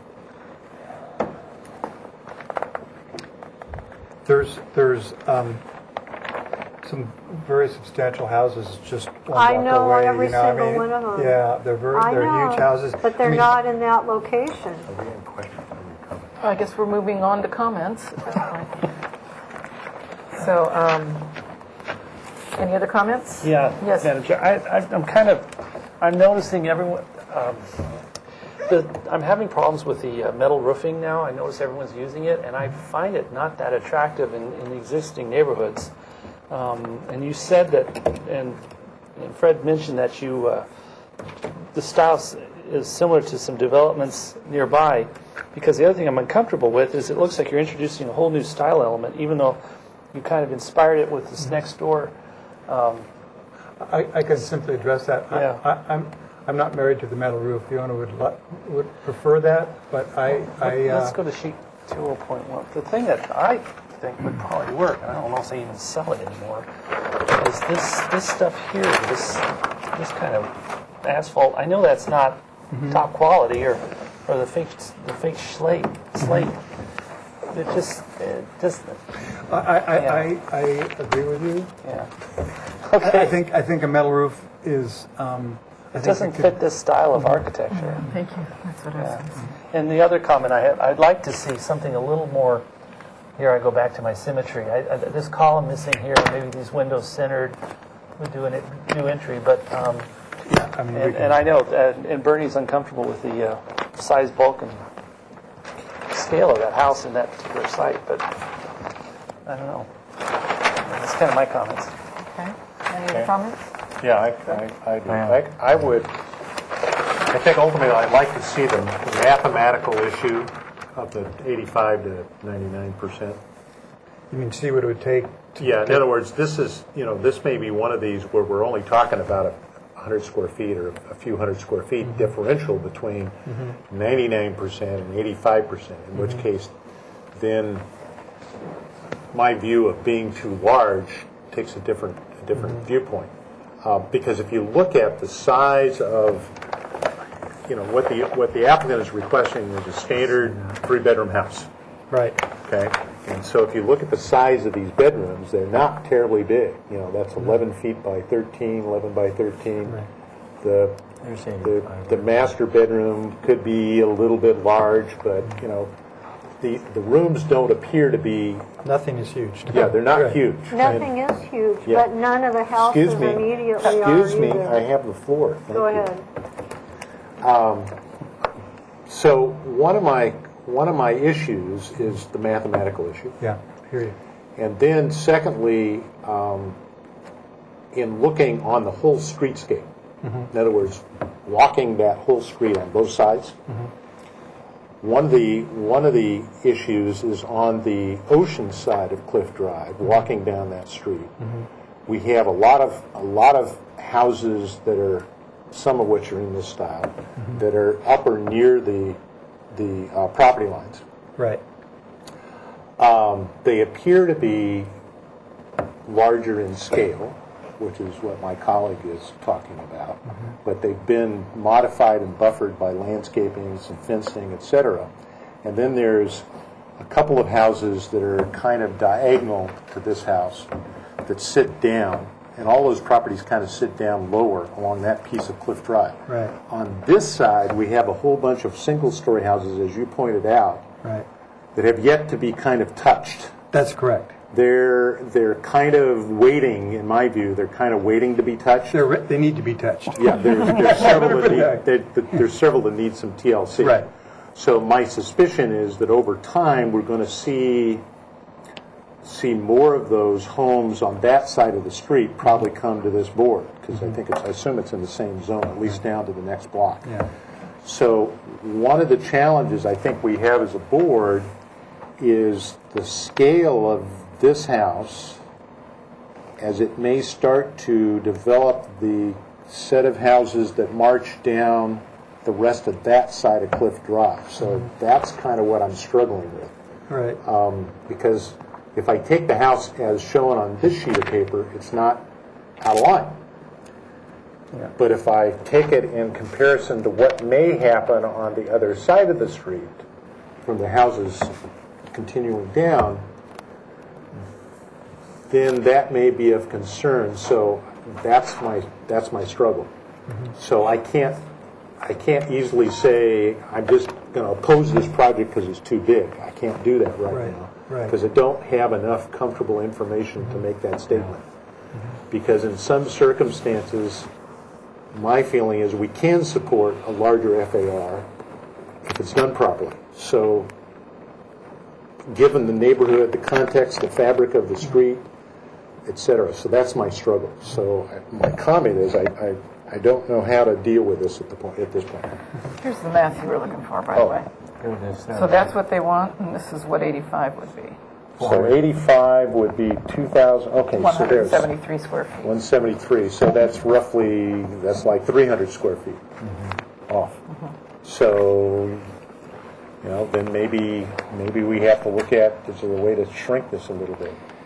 So that's where I am at this point. Yeah. Hold on, it's the board, their comment. So anyway, that's my concern. Okay. Yes. Madam Chair, Board Member Sweeney, and board members, I just wanted to address Board Member Sweeney's comment regarding the mathematics, and I thought, although the FAR does include parking, whether it's garage, carport, etc., we did do an interesting study just recently where we were looking at what the FAR would be without the garage, and I just ran that math again for this project, and if you simply excluded the garage from this project, the FAR is 81%. So just to keep in mind for some point of interest, but the reality is, of course, that we do include the FAR of the garage as well, which is 99%. Thank you. Okay. Yes. It is a very small lot, and if you look at the square footage, it's a small house. And so I think that, I could go along with the higher FAR. But design-wise, facing a Fellowship, you have a two-story all the way along here. And you got, some nice gables coming out with a large gable here, which makes it even seem higher, And one thought would be to extend the roof down and decrease the plate height, and then let the gable come out of the roof. And I think visually looking at it, it won't seem so high. Visually, yeah. I understand. I know it's exactly. a long strip along there. And maybe just continue that slope here with your porch. I would love to piggyback on that. That's my biggest concern so far, just in seeing this for the first time, is that it may not be a huge house, but it looks like a big house because of exactly what he just said. I mean, this is massive looking to me. The dormers are heavy. Everything feels very, very heavy. And I think that I could be a little bit more forgiving about the FAR if it didn't read that way, if it didn't read as heavy as it does. And it might just be the style of the house. I mean, if this were something more modern, I have a feeling it might actually look lighter and feel like it had a smaller footprint somehow. But I mean, that's not, for me to say, switch styles on it. But there's just a lot of heavy elements. And I also really agree that the standing seam is really not appropriate for that style of architecture, in my opinion. It seems like two different animals trying to go together. Yeah, I don't. Okay, anyway, that's my way in. Jamie? I agree with the comment made about. I mean, I think the style actually is nice, but I really agree about the roof line and the style of roof, the metal roof. If that roof came down and some of the other elements were popping up, I think that would be one way to handle it. Seems like it's a good solution. Madam Chair, maybe I can ask the rest of you, on the surface, would it, and I've heard the comments about the metal roof, but on the surface right now it's kind of depicted all as wood. Do you think it would soften itself if we had some combination of wood and stucco? With the stucco being a different color? Yes. It probably would. That's a very good idea. And one of the things that's just really glaring at me right now is that dormer right smack dab in between the two garage doors. It just looks super off balance to me. Like it's almost unnecessary that the dormers are like, why are they there? That's for the bedrooms, right? Yeah. But it just, the way it's centered right over those garage doors is very awkward to me. The way they are positioned. But I think you're right. I think that if it wasn't all wood, if that is the siding that you're using here, I mean, it looks like that's what it is. Yeah, I mean, as I said, I kind of walking through the neighborhood, it seemed to be a common material. I didn't really envision this to be a stucco structure. I think it needs a little bit more softness to it in the neighborhood. So that's why I chose a wood exterior. Although, I mean, a combination could be used maybe. Yeah, I think that's because the thing that I'm struggling with is if you look at sheet 201, here, this you got stucco, stucco, stucco, stucco, stucco, stucco, stucco. But across the street you have a bunch. Yeah, across the street you have a bunch of this. Yeah, that's sometimes people, you shoot yourself in your foot because you show pictures that actually support something they're not wanting to support. I think this is a very telling tale right here. This too. This looks huge on that little lot. It just looks massive, and I'm all for trying your best to take the square footage down a bit, and just study the massing of the building. So this sits This is back, cliff. right? Yeah, I mean, obviously an elevation is a little distorted there, but I mean, basically I do have, it is one story in that portion, then it steps up, so, and then I break up the roof form here, so I mean, I'm trying, for the minimum amount of space I have to work with to get a little articulation, that's kind of what I was striving for. I know you have a tough job, I'll tell you. It's a very constrained lot. I think your floor plan is a very good floor plan. I think you did a really good job. Let me just close out the comments here. Then, if are we We're looking still for a commenting? scale. We're looking for a scale. Well, one of the things Brian and I I think we're, the rest of them dealing with is how do we give the applicants some guidance here? Right. That is next. Because either we as a board are going to buy into a 99% or 98% or whatever it is. So but the math that you just shared is we're looking at like 300 square feet. So if we as a board said you need to push this down from a practical standpoint, if they still want to have a 3-bedroom house, how could they possibly do it? And so what I was looking at is these 2 bedrooms don't seem to be too big. I mean, they seem to be reasonably sized for bedrooms. But maybe this master bedroom could be reduced. In other words, I'm just kind of looking at the practical, how you lay this thing out. But maybe the master bedroom could be reduced so that maybe there's just a single door coming into it. In other words, you shrink this up a little bit. Right now, that's 22 feet long. So, if it got to be 18 or 19 feet long, that pushes everything back a little bit. Maybe the bathroom gets a little bit smaller, et cetera. That would then push this back a little bit. And then maybe the living room has to get a little bit smaller. So I was just kind of looking practically, how do you carve out maybe another 100 feet or 150 feet out of it? You know what's interesting is that it's not so much that part as when I look at the height. Look at the overall height of this building. It's 25 feet. I mean, that's right. That's really so tall. if you go to Jim's suggestion, which I think what you were getting at is lowering the plate height here, changing that roof configuration so that it's all a slope, and maybe.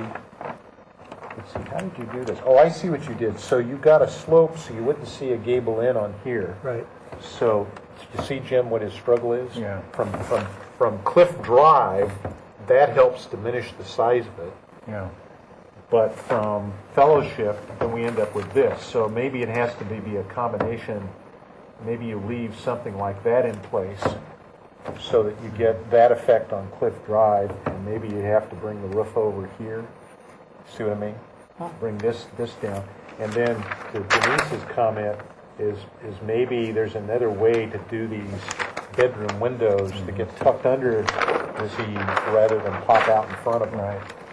And that would help the scale. So I think maybe a combination of a little bit of square footage reduction out of the house. Make the master bedroom a little smaller, make the living room or the sitting dining room a little shrunken in.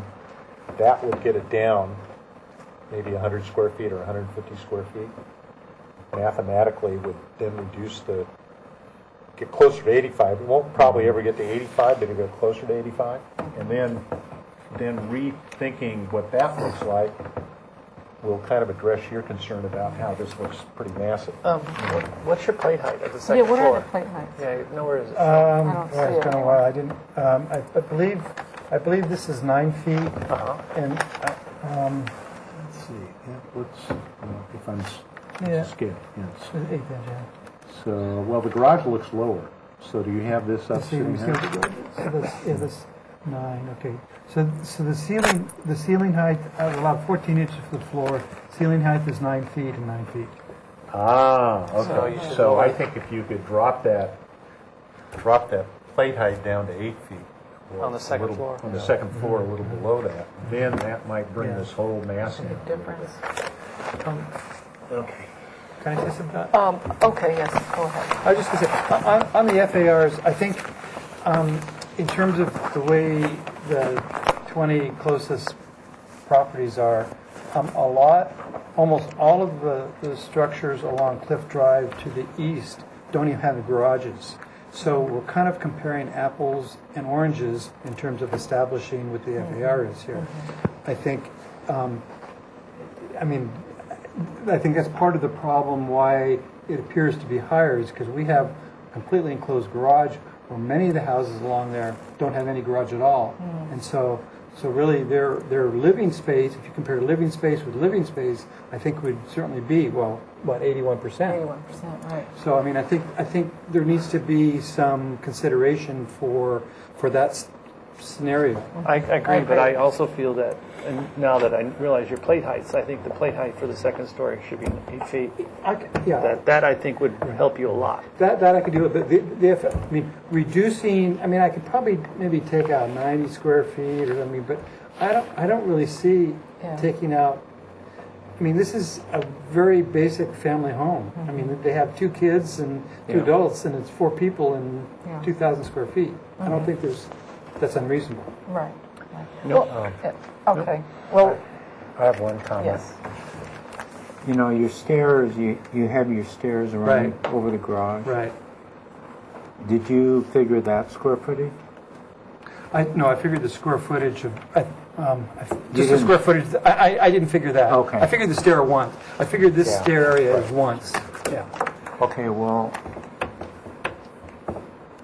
the stairway going up in the garage, you don't have to figure again, because you've already figured the area underneath the stairs. Right. You see what I mean? I know what you're So, saying, and okay. I just have to It's go back just- and look at my numbers, but I believe It's a few square feet that you can maybe. I typically take this area here and count it once. Well, again, and again, this is one of those lots that is so unusual and has so many constraints that I would be willing to overlook, the FAR figure, as a number, because of the constraints on the lot. But it's not just that; it is the fact too that the mass, bulk, and scale are just, So, Madam Chair, shall an we? issue. Yes, attempt one. to- I'd like to make one more Yes, comment, if Bernie. I may. Thank you. Yeah, 2 things, actually. One, everybody has a good point. You have a good point. You have a good point. We all do, so there's a way to come together, but we have to remember that this is a really pedestrian-oriented neighborhood. There's a sidewalk. People ride their bike. They walk from the school. We don't want to have a gigantic, tall thing like right next to the sidewalk. And second of all, it is a neighborhood in transition. Those smaller cottages are going to be changing, but, the degree to which the change happens is what we're all about, compromising. And another possibility could be tandem parking, because now in some cases I don't know with the corner, but I mean the parking with the 2-car big garage.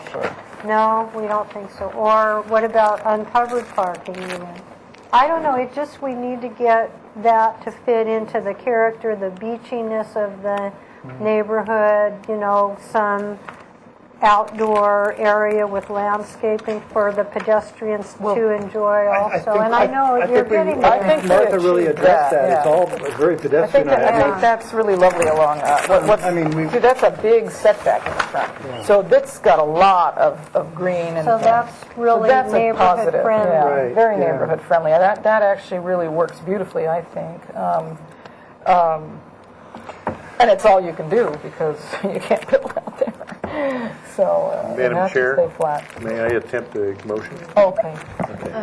Board member, Madam Chair, board members, just wanted to, before you make a motion, just let you know too, the trees proposed for removal, that jurisdiction falls within the parks jurisdiction because they're front setback trees. Okay. So, and do they have to go to the park separately? Yes. You have to go. Do they do that before they come back to us? They don't have to do it before they come back. They can do it concurrently, or it has to be done before they can get a building permit issued. It should be done before they get a final landscape plan. Okay. All right, so this is basically, as I understand it, comments only. So this motion is for comments only, to continue it indefinitely, I'm assuming? You want to try to do all this and come back in 2 weeks? Yes, 2 weeks. 2 weeks, okay. So this is 2 weeks to the full board with following comments. That we'd want some clarification on the tree that's proposed that may appear to be in the easement requirement. So if you get some further clarification. I think that in general based on what I heard, we're in we're fairly favorable of the proposed landscaping plan and the general area of the setback, and with regards to the modification, the general landscaping of the proposed open yard area is acceptable to this board from an aesthetic standpoint, that the board would encourage the applicant to study a reduction of the total square footage of the home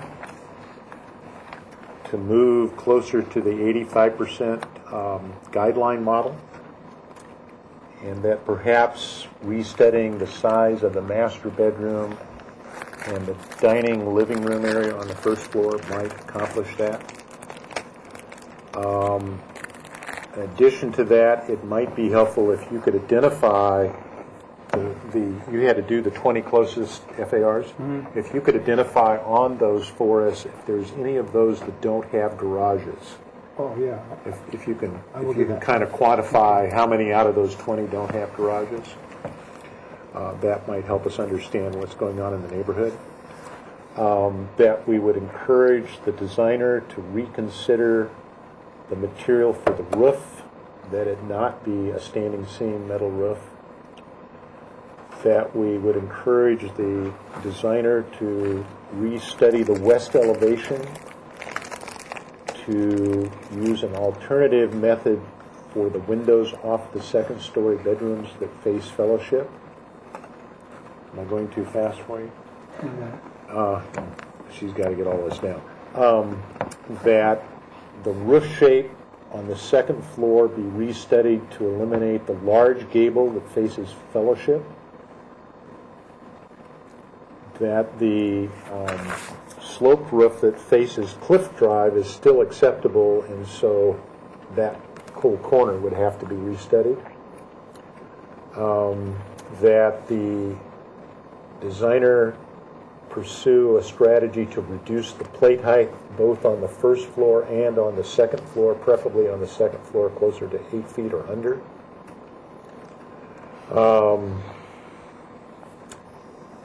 Under 8 feet?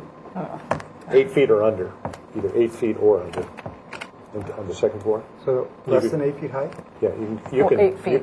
You can go 8 feet, or you can go to 7.6 at the edge. I mean, that's something to study. Let's see, did I capture everything? What else did I think that was it. Was that it? Did I Yeah, I get think you covered everybody's everything. concerns? Sounds like it. What about the stucco versus wood? Are we satisfied? We're kind of okay with I that? think you should explore that. Well, But doesn't you wanna really do want all stucco. wood? My feeling is because the house is so small, if we start introducing too many a materials. lot of different materials, I'm not sure that's going to really benefit the architecture. Well, how about bring more photographs of other to support your... Yeah, I think what might be helpful is just bring We're some kind of photographs blind. of the other side of the street. Sure. Because right now, we're just looking at one side of the street. And Fred, I don't know how the rest of you feel. I just like to see a little more. This. Yeah, You got Yeah, he's going to have to Okay. restudy that whole Okay. thing. Once he starts All right. dealing with that gable end, it's going to have to get relooked at. So, okay. Okay, sounds good.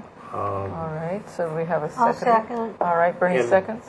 Oh, you're One not thing I done? guess we should, one thing we should probably add, just because it'll be helpful, but if you can bring back at least in a first attempt at color board, what the color materials might be. Yeah. The second, accept that? Yes, it's Bernie. Oh, I did Bernie. Bernie said, bring back a color board so we can see what the colors might be. Yeah. Okay. Okay. Zach, did we get everything staff needs for modification officer? Or Okay. staff meeting officer? We continue it to the staff hearing officer or back to you first? He wants to come back in 2 weeks, so I'm assuming he wants to come back before you go to the staff hearing officer. Well, can I go to the staff hearing officer now? Well, No, there's a scheduling issue. Can he actually get to a staff No. hearings officer in 2 weeks? The question would be to the board. Do you want them to return with the corrections that you just made? Do you want to see that first before you send them off to the staff hearing officer? Or are you acceptable with them proceeding to the staff hearing officer with these corrections? From my standpoint, my advice to you is to come back to us first, so that you Yeah, can I go to the agree. staff hearing officer with revised comments. Otherwise, it's, Yeah, no, you kind of go back. so it's 2 weeks. 2 weeks. So that was the motion, was 2 weeks back to here. Okay. So we have a first, we have a second. All in favor? Aye. Aye. All opposed? Okay, motion passes. And we shall see you in 2 weeks.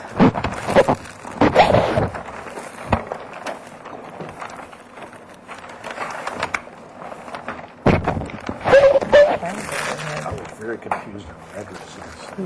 Yeah. Well, how many usually? We have multiple. Here, we can just keep This this. set, right? That's your Okay, set. yeah, we'll yes. keep this one, and here's this. That's this.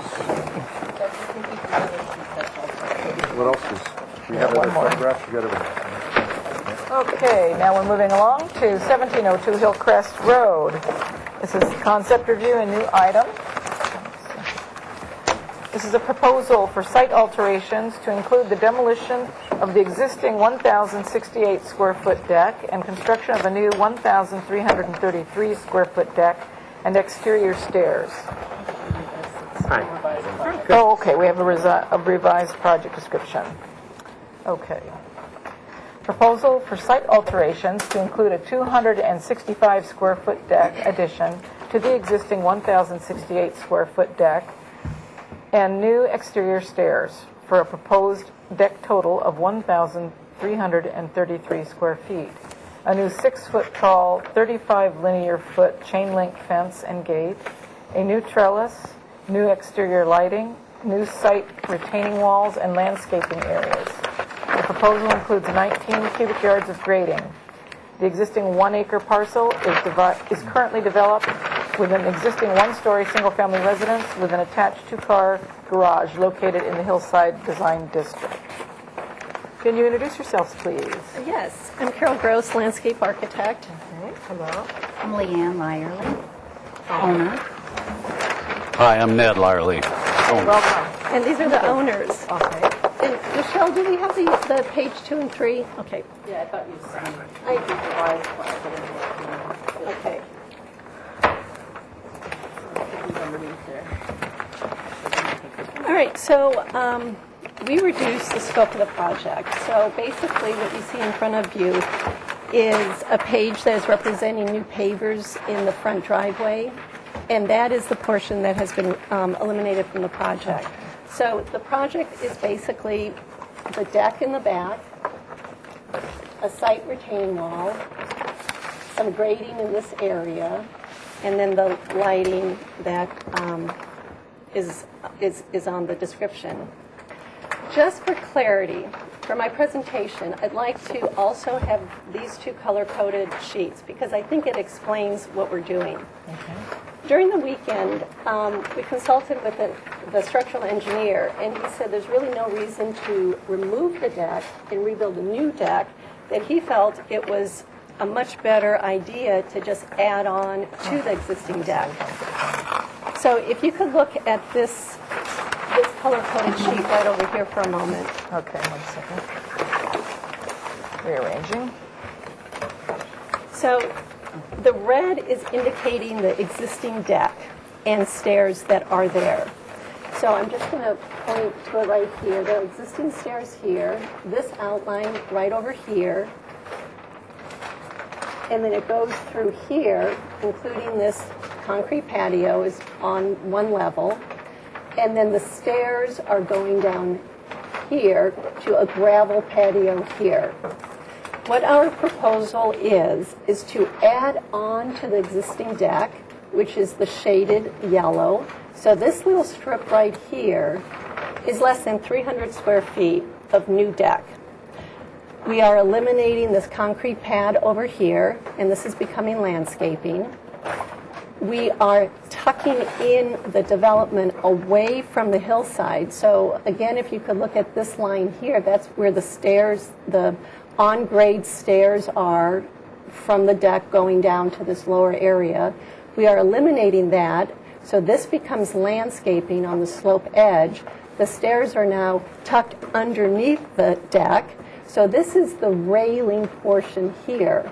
So basically, this is the usable deck area, and then the stairs are going down, but they continue under the deck to this portion here in order to get back on natural grade. This is a one-story house, but there's almost a full story on this side of the house that is just the understory of the raised foundation. And this is where they have access to underneath the house.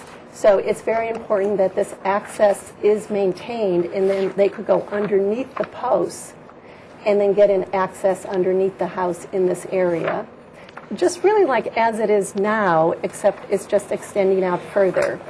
This gravel patio will be eliminated, and we feel that this is a better approach to the hillside because much more landscaping is going to have an opportunity to be on that edge of the hillside and also through this area, which is now that gravel. At this point, let me direct your attention back to this little drawing. At this point, the deck almost becomes on-grade patio in a sense. So it's only 16 inches high at this point, 28 inches high off of grade at this point, 40 inches, and then it gets progressively taller. At the very steepest area right here, it is almost 10 feet high, but originally it's 9 feet high. So we are going the post, we are tucking them underneath.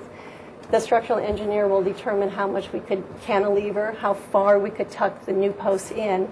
Our objective is, of course, to minimize any development near the top of the slope. And originally, as it is now, this is fairly flat. And you could almost see on the grade lines, this area is not very steep. So we feel that any additional posts to accommodate this additional part right here is minimal and reasonable.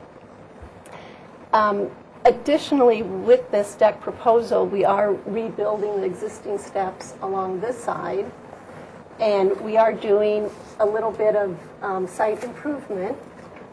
There is a stone retaining wall proposed right along here. It's not to exceed 5 feet, and I do feel in reality it'll probably be more like between 3.5 to 4 feet, but I'm just not really sure exactly how tall we really want that wall to be.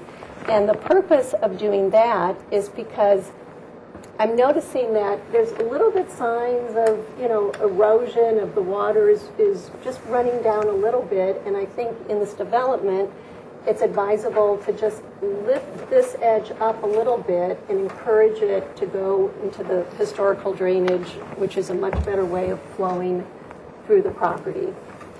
And the two new light fixtures that was mentioned is on the garage. It's a replacement of light fixtures.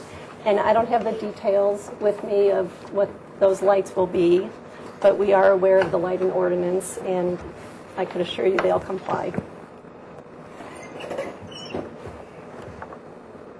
Okay, thank you. Did you review the photos with us? Oh, okay. So, did you want to say something, Michelle? Oh. Okay, we'll just go through the photos first, and you can tell us where they're. Okay. What we're looking at. We are looking at, if I could just take a moment. Okay, this is the garage, and the light fixtures are not too easy to see because they're dark, but they're right here. And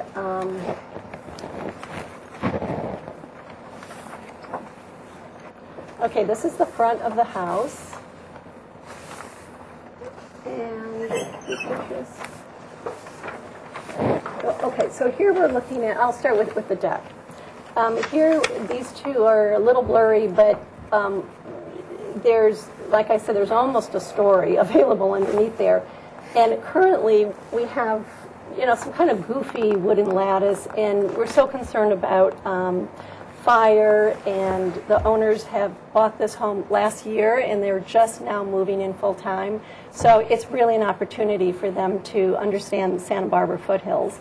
And so all of this will be eliminated, and now it's an opportunity to bring this deck to really up to the highest standard of fire protection.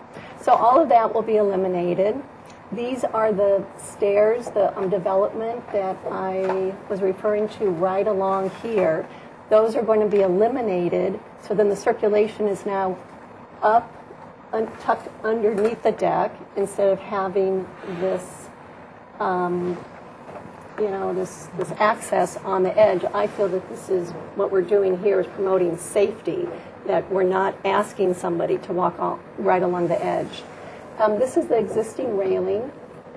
It's not meeting code, so all of our new railings will be consistent with current code. Let's see what we have. I'm going to just turn it for a second. This is the front of the house. This is the side of the house.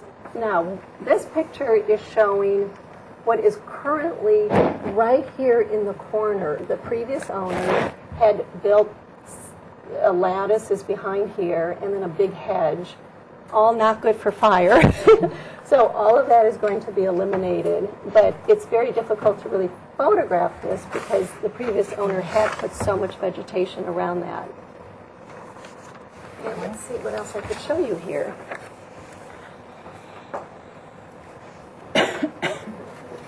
These are kind of self-explanatory. This is the area currently. This is this oak tree. Currently there is gravel, and that's our intent. We're not adding any more landscape. We like it the way it is. We just want to improve the grade a little bit. The owners do love the naturalness of the property. That's just some views, the corridors. Those are the views, and then the neighborhoods. Okay. Thank you. Okay, Michelle, did you want to? Yeah, thank you, Madam Chair. I just wanted to make a brief announcement, given the revised description as read into the record at the beginning of the hearing, that this project, the agenda currently reads comments only, and project requires environmental assessment in Tier 3 stormwater management program. Provided the revised description as just discussed, the project has been reduced from Tier 3 to Tier 2 because it now involves less than 500 square feet of replaced and/or new impervious surfaces. And you may take action on this project if you find us ready. Okay, thank you. All right. I see no one in the audience for public comment, so I'll open it and then close it. No one's here. And we go to questions from the board. Or did you want to? Madam Chair? Yes. It doesn't appear that, this is the first time I've seen it, but that the neighbors are in view of the deck. It looks like it's pretty... There is a sheet here that shows the neighbors. If you could look at, not the sheet, it's the sheet. This one, probably. Oh, here, it's on the site plan, the first sheet. This is Mission Ridge way down here in the reservoir. Mm-hmm. They have 1 acre. At least half of it is a slope down. So the neighbor on the west is this outline right here. And the other neighbor, this is their garage or a storage unit or an accessory unit on the other side. So it's not... No. Okay. Any other questions? Yes. Yes. I did go out to this site this morning. That was I was having trouble finding the site, but I did find the site. And I did look at it from across the canyon, because one of the concerns I think we always have in this particular part of Santa Barbara, in this neighborhood, is what do these houses look from across the way. So that was just to let you know I did do that this morning. Let's see, questions just around there. So is that a barbecue element there? Does it have a chimney or anything on it, or is it just No, it's a grill. just a grill?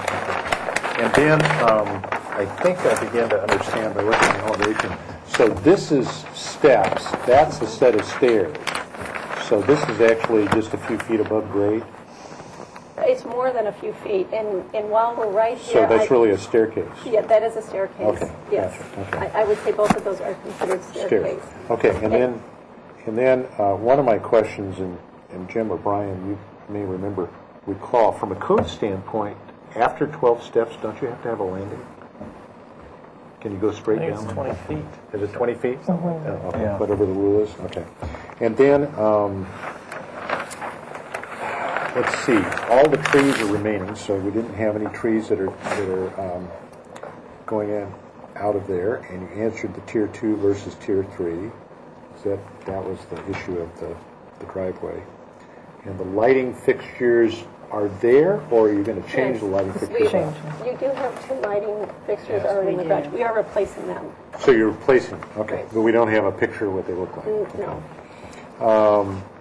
And then on the under, if we could go to the elevation. So what I thought I heard you say is that the current deck has a lattice, whatever, on the verticals underneath the deck. That's all going away. So that this basically all is open Yes.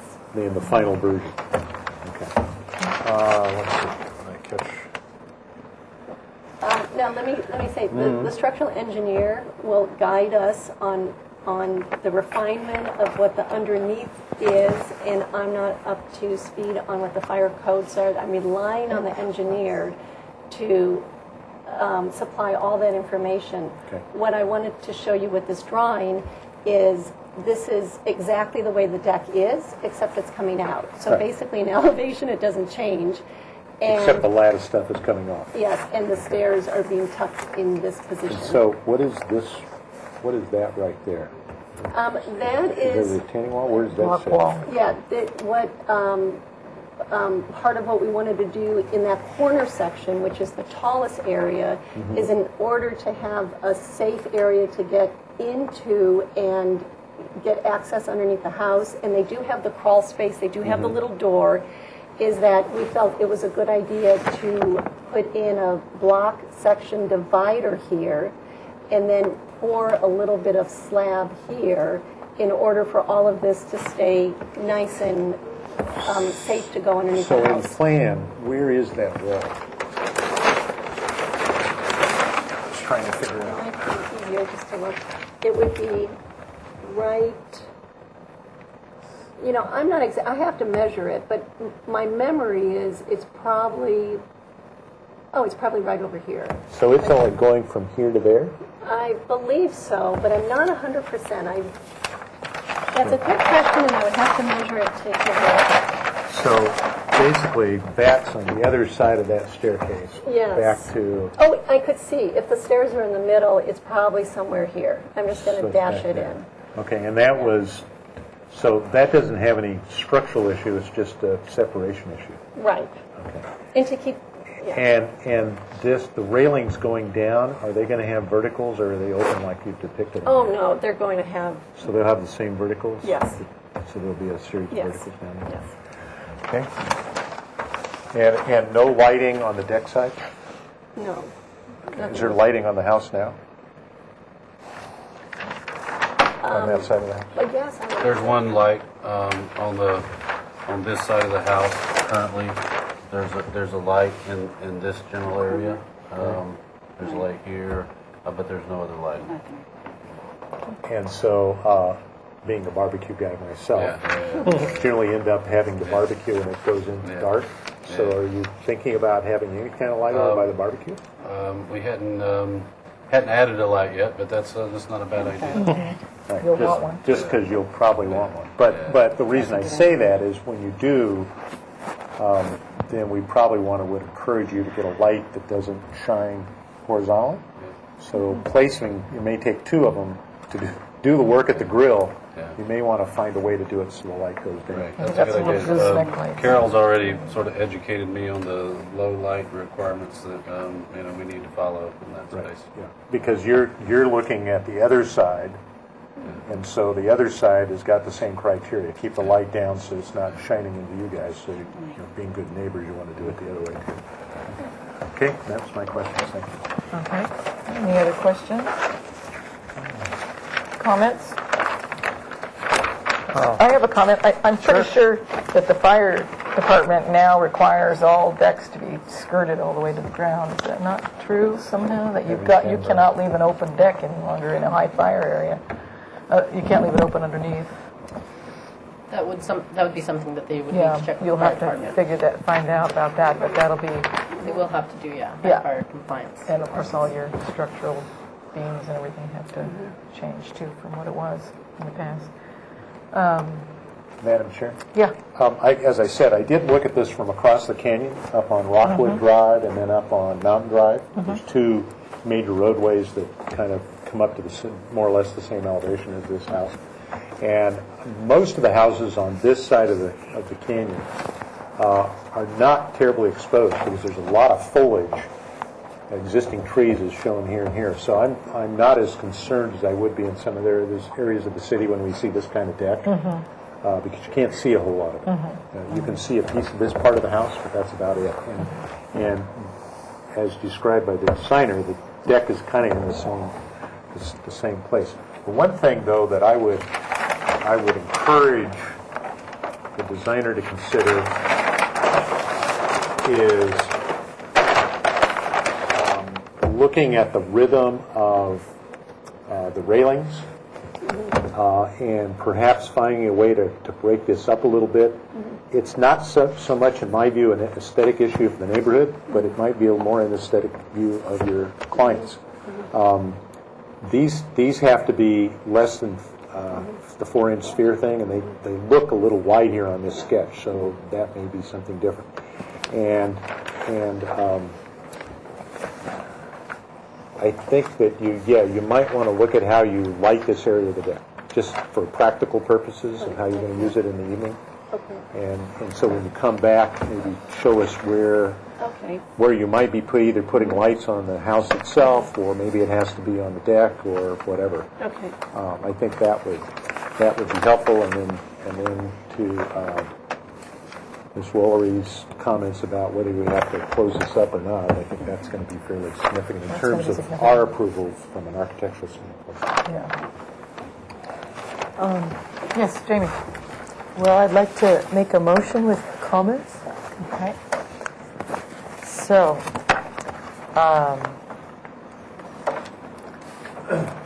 okay, in general, we are happy with the size, bulk, scale of the deck in light of the fact that it won't be seen too much from other neighbors. We will encourage the designer to study the rhythm of the railing, the fire department requirements for the deck, especially in reference to the Denise's comment with the skirting of the deck, and also address the lighting, and we're sure that the structural will be looked at, so we don't really address that. Anything planting details? Like there's going to be some planting done at the top of slope?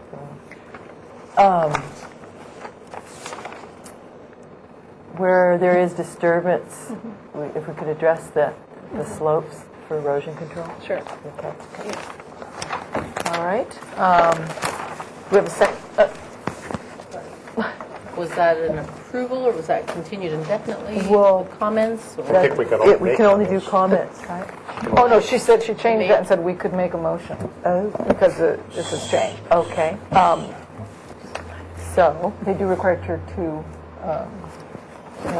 Okay, so I'll make a motion to give preliminary approval? Project design approval. Project design approval.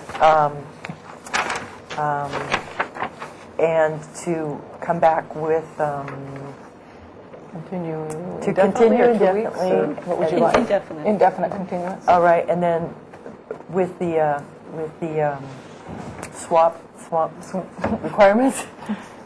Tier 2 stormwater Tier management. 2, yeah. Along with the other things that she requested.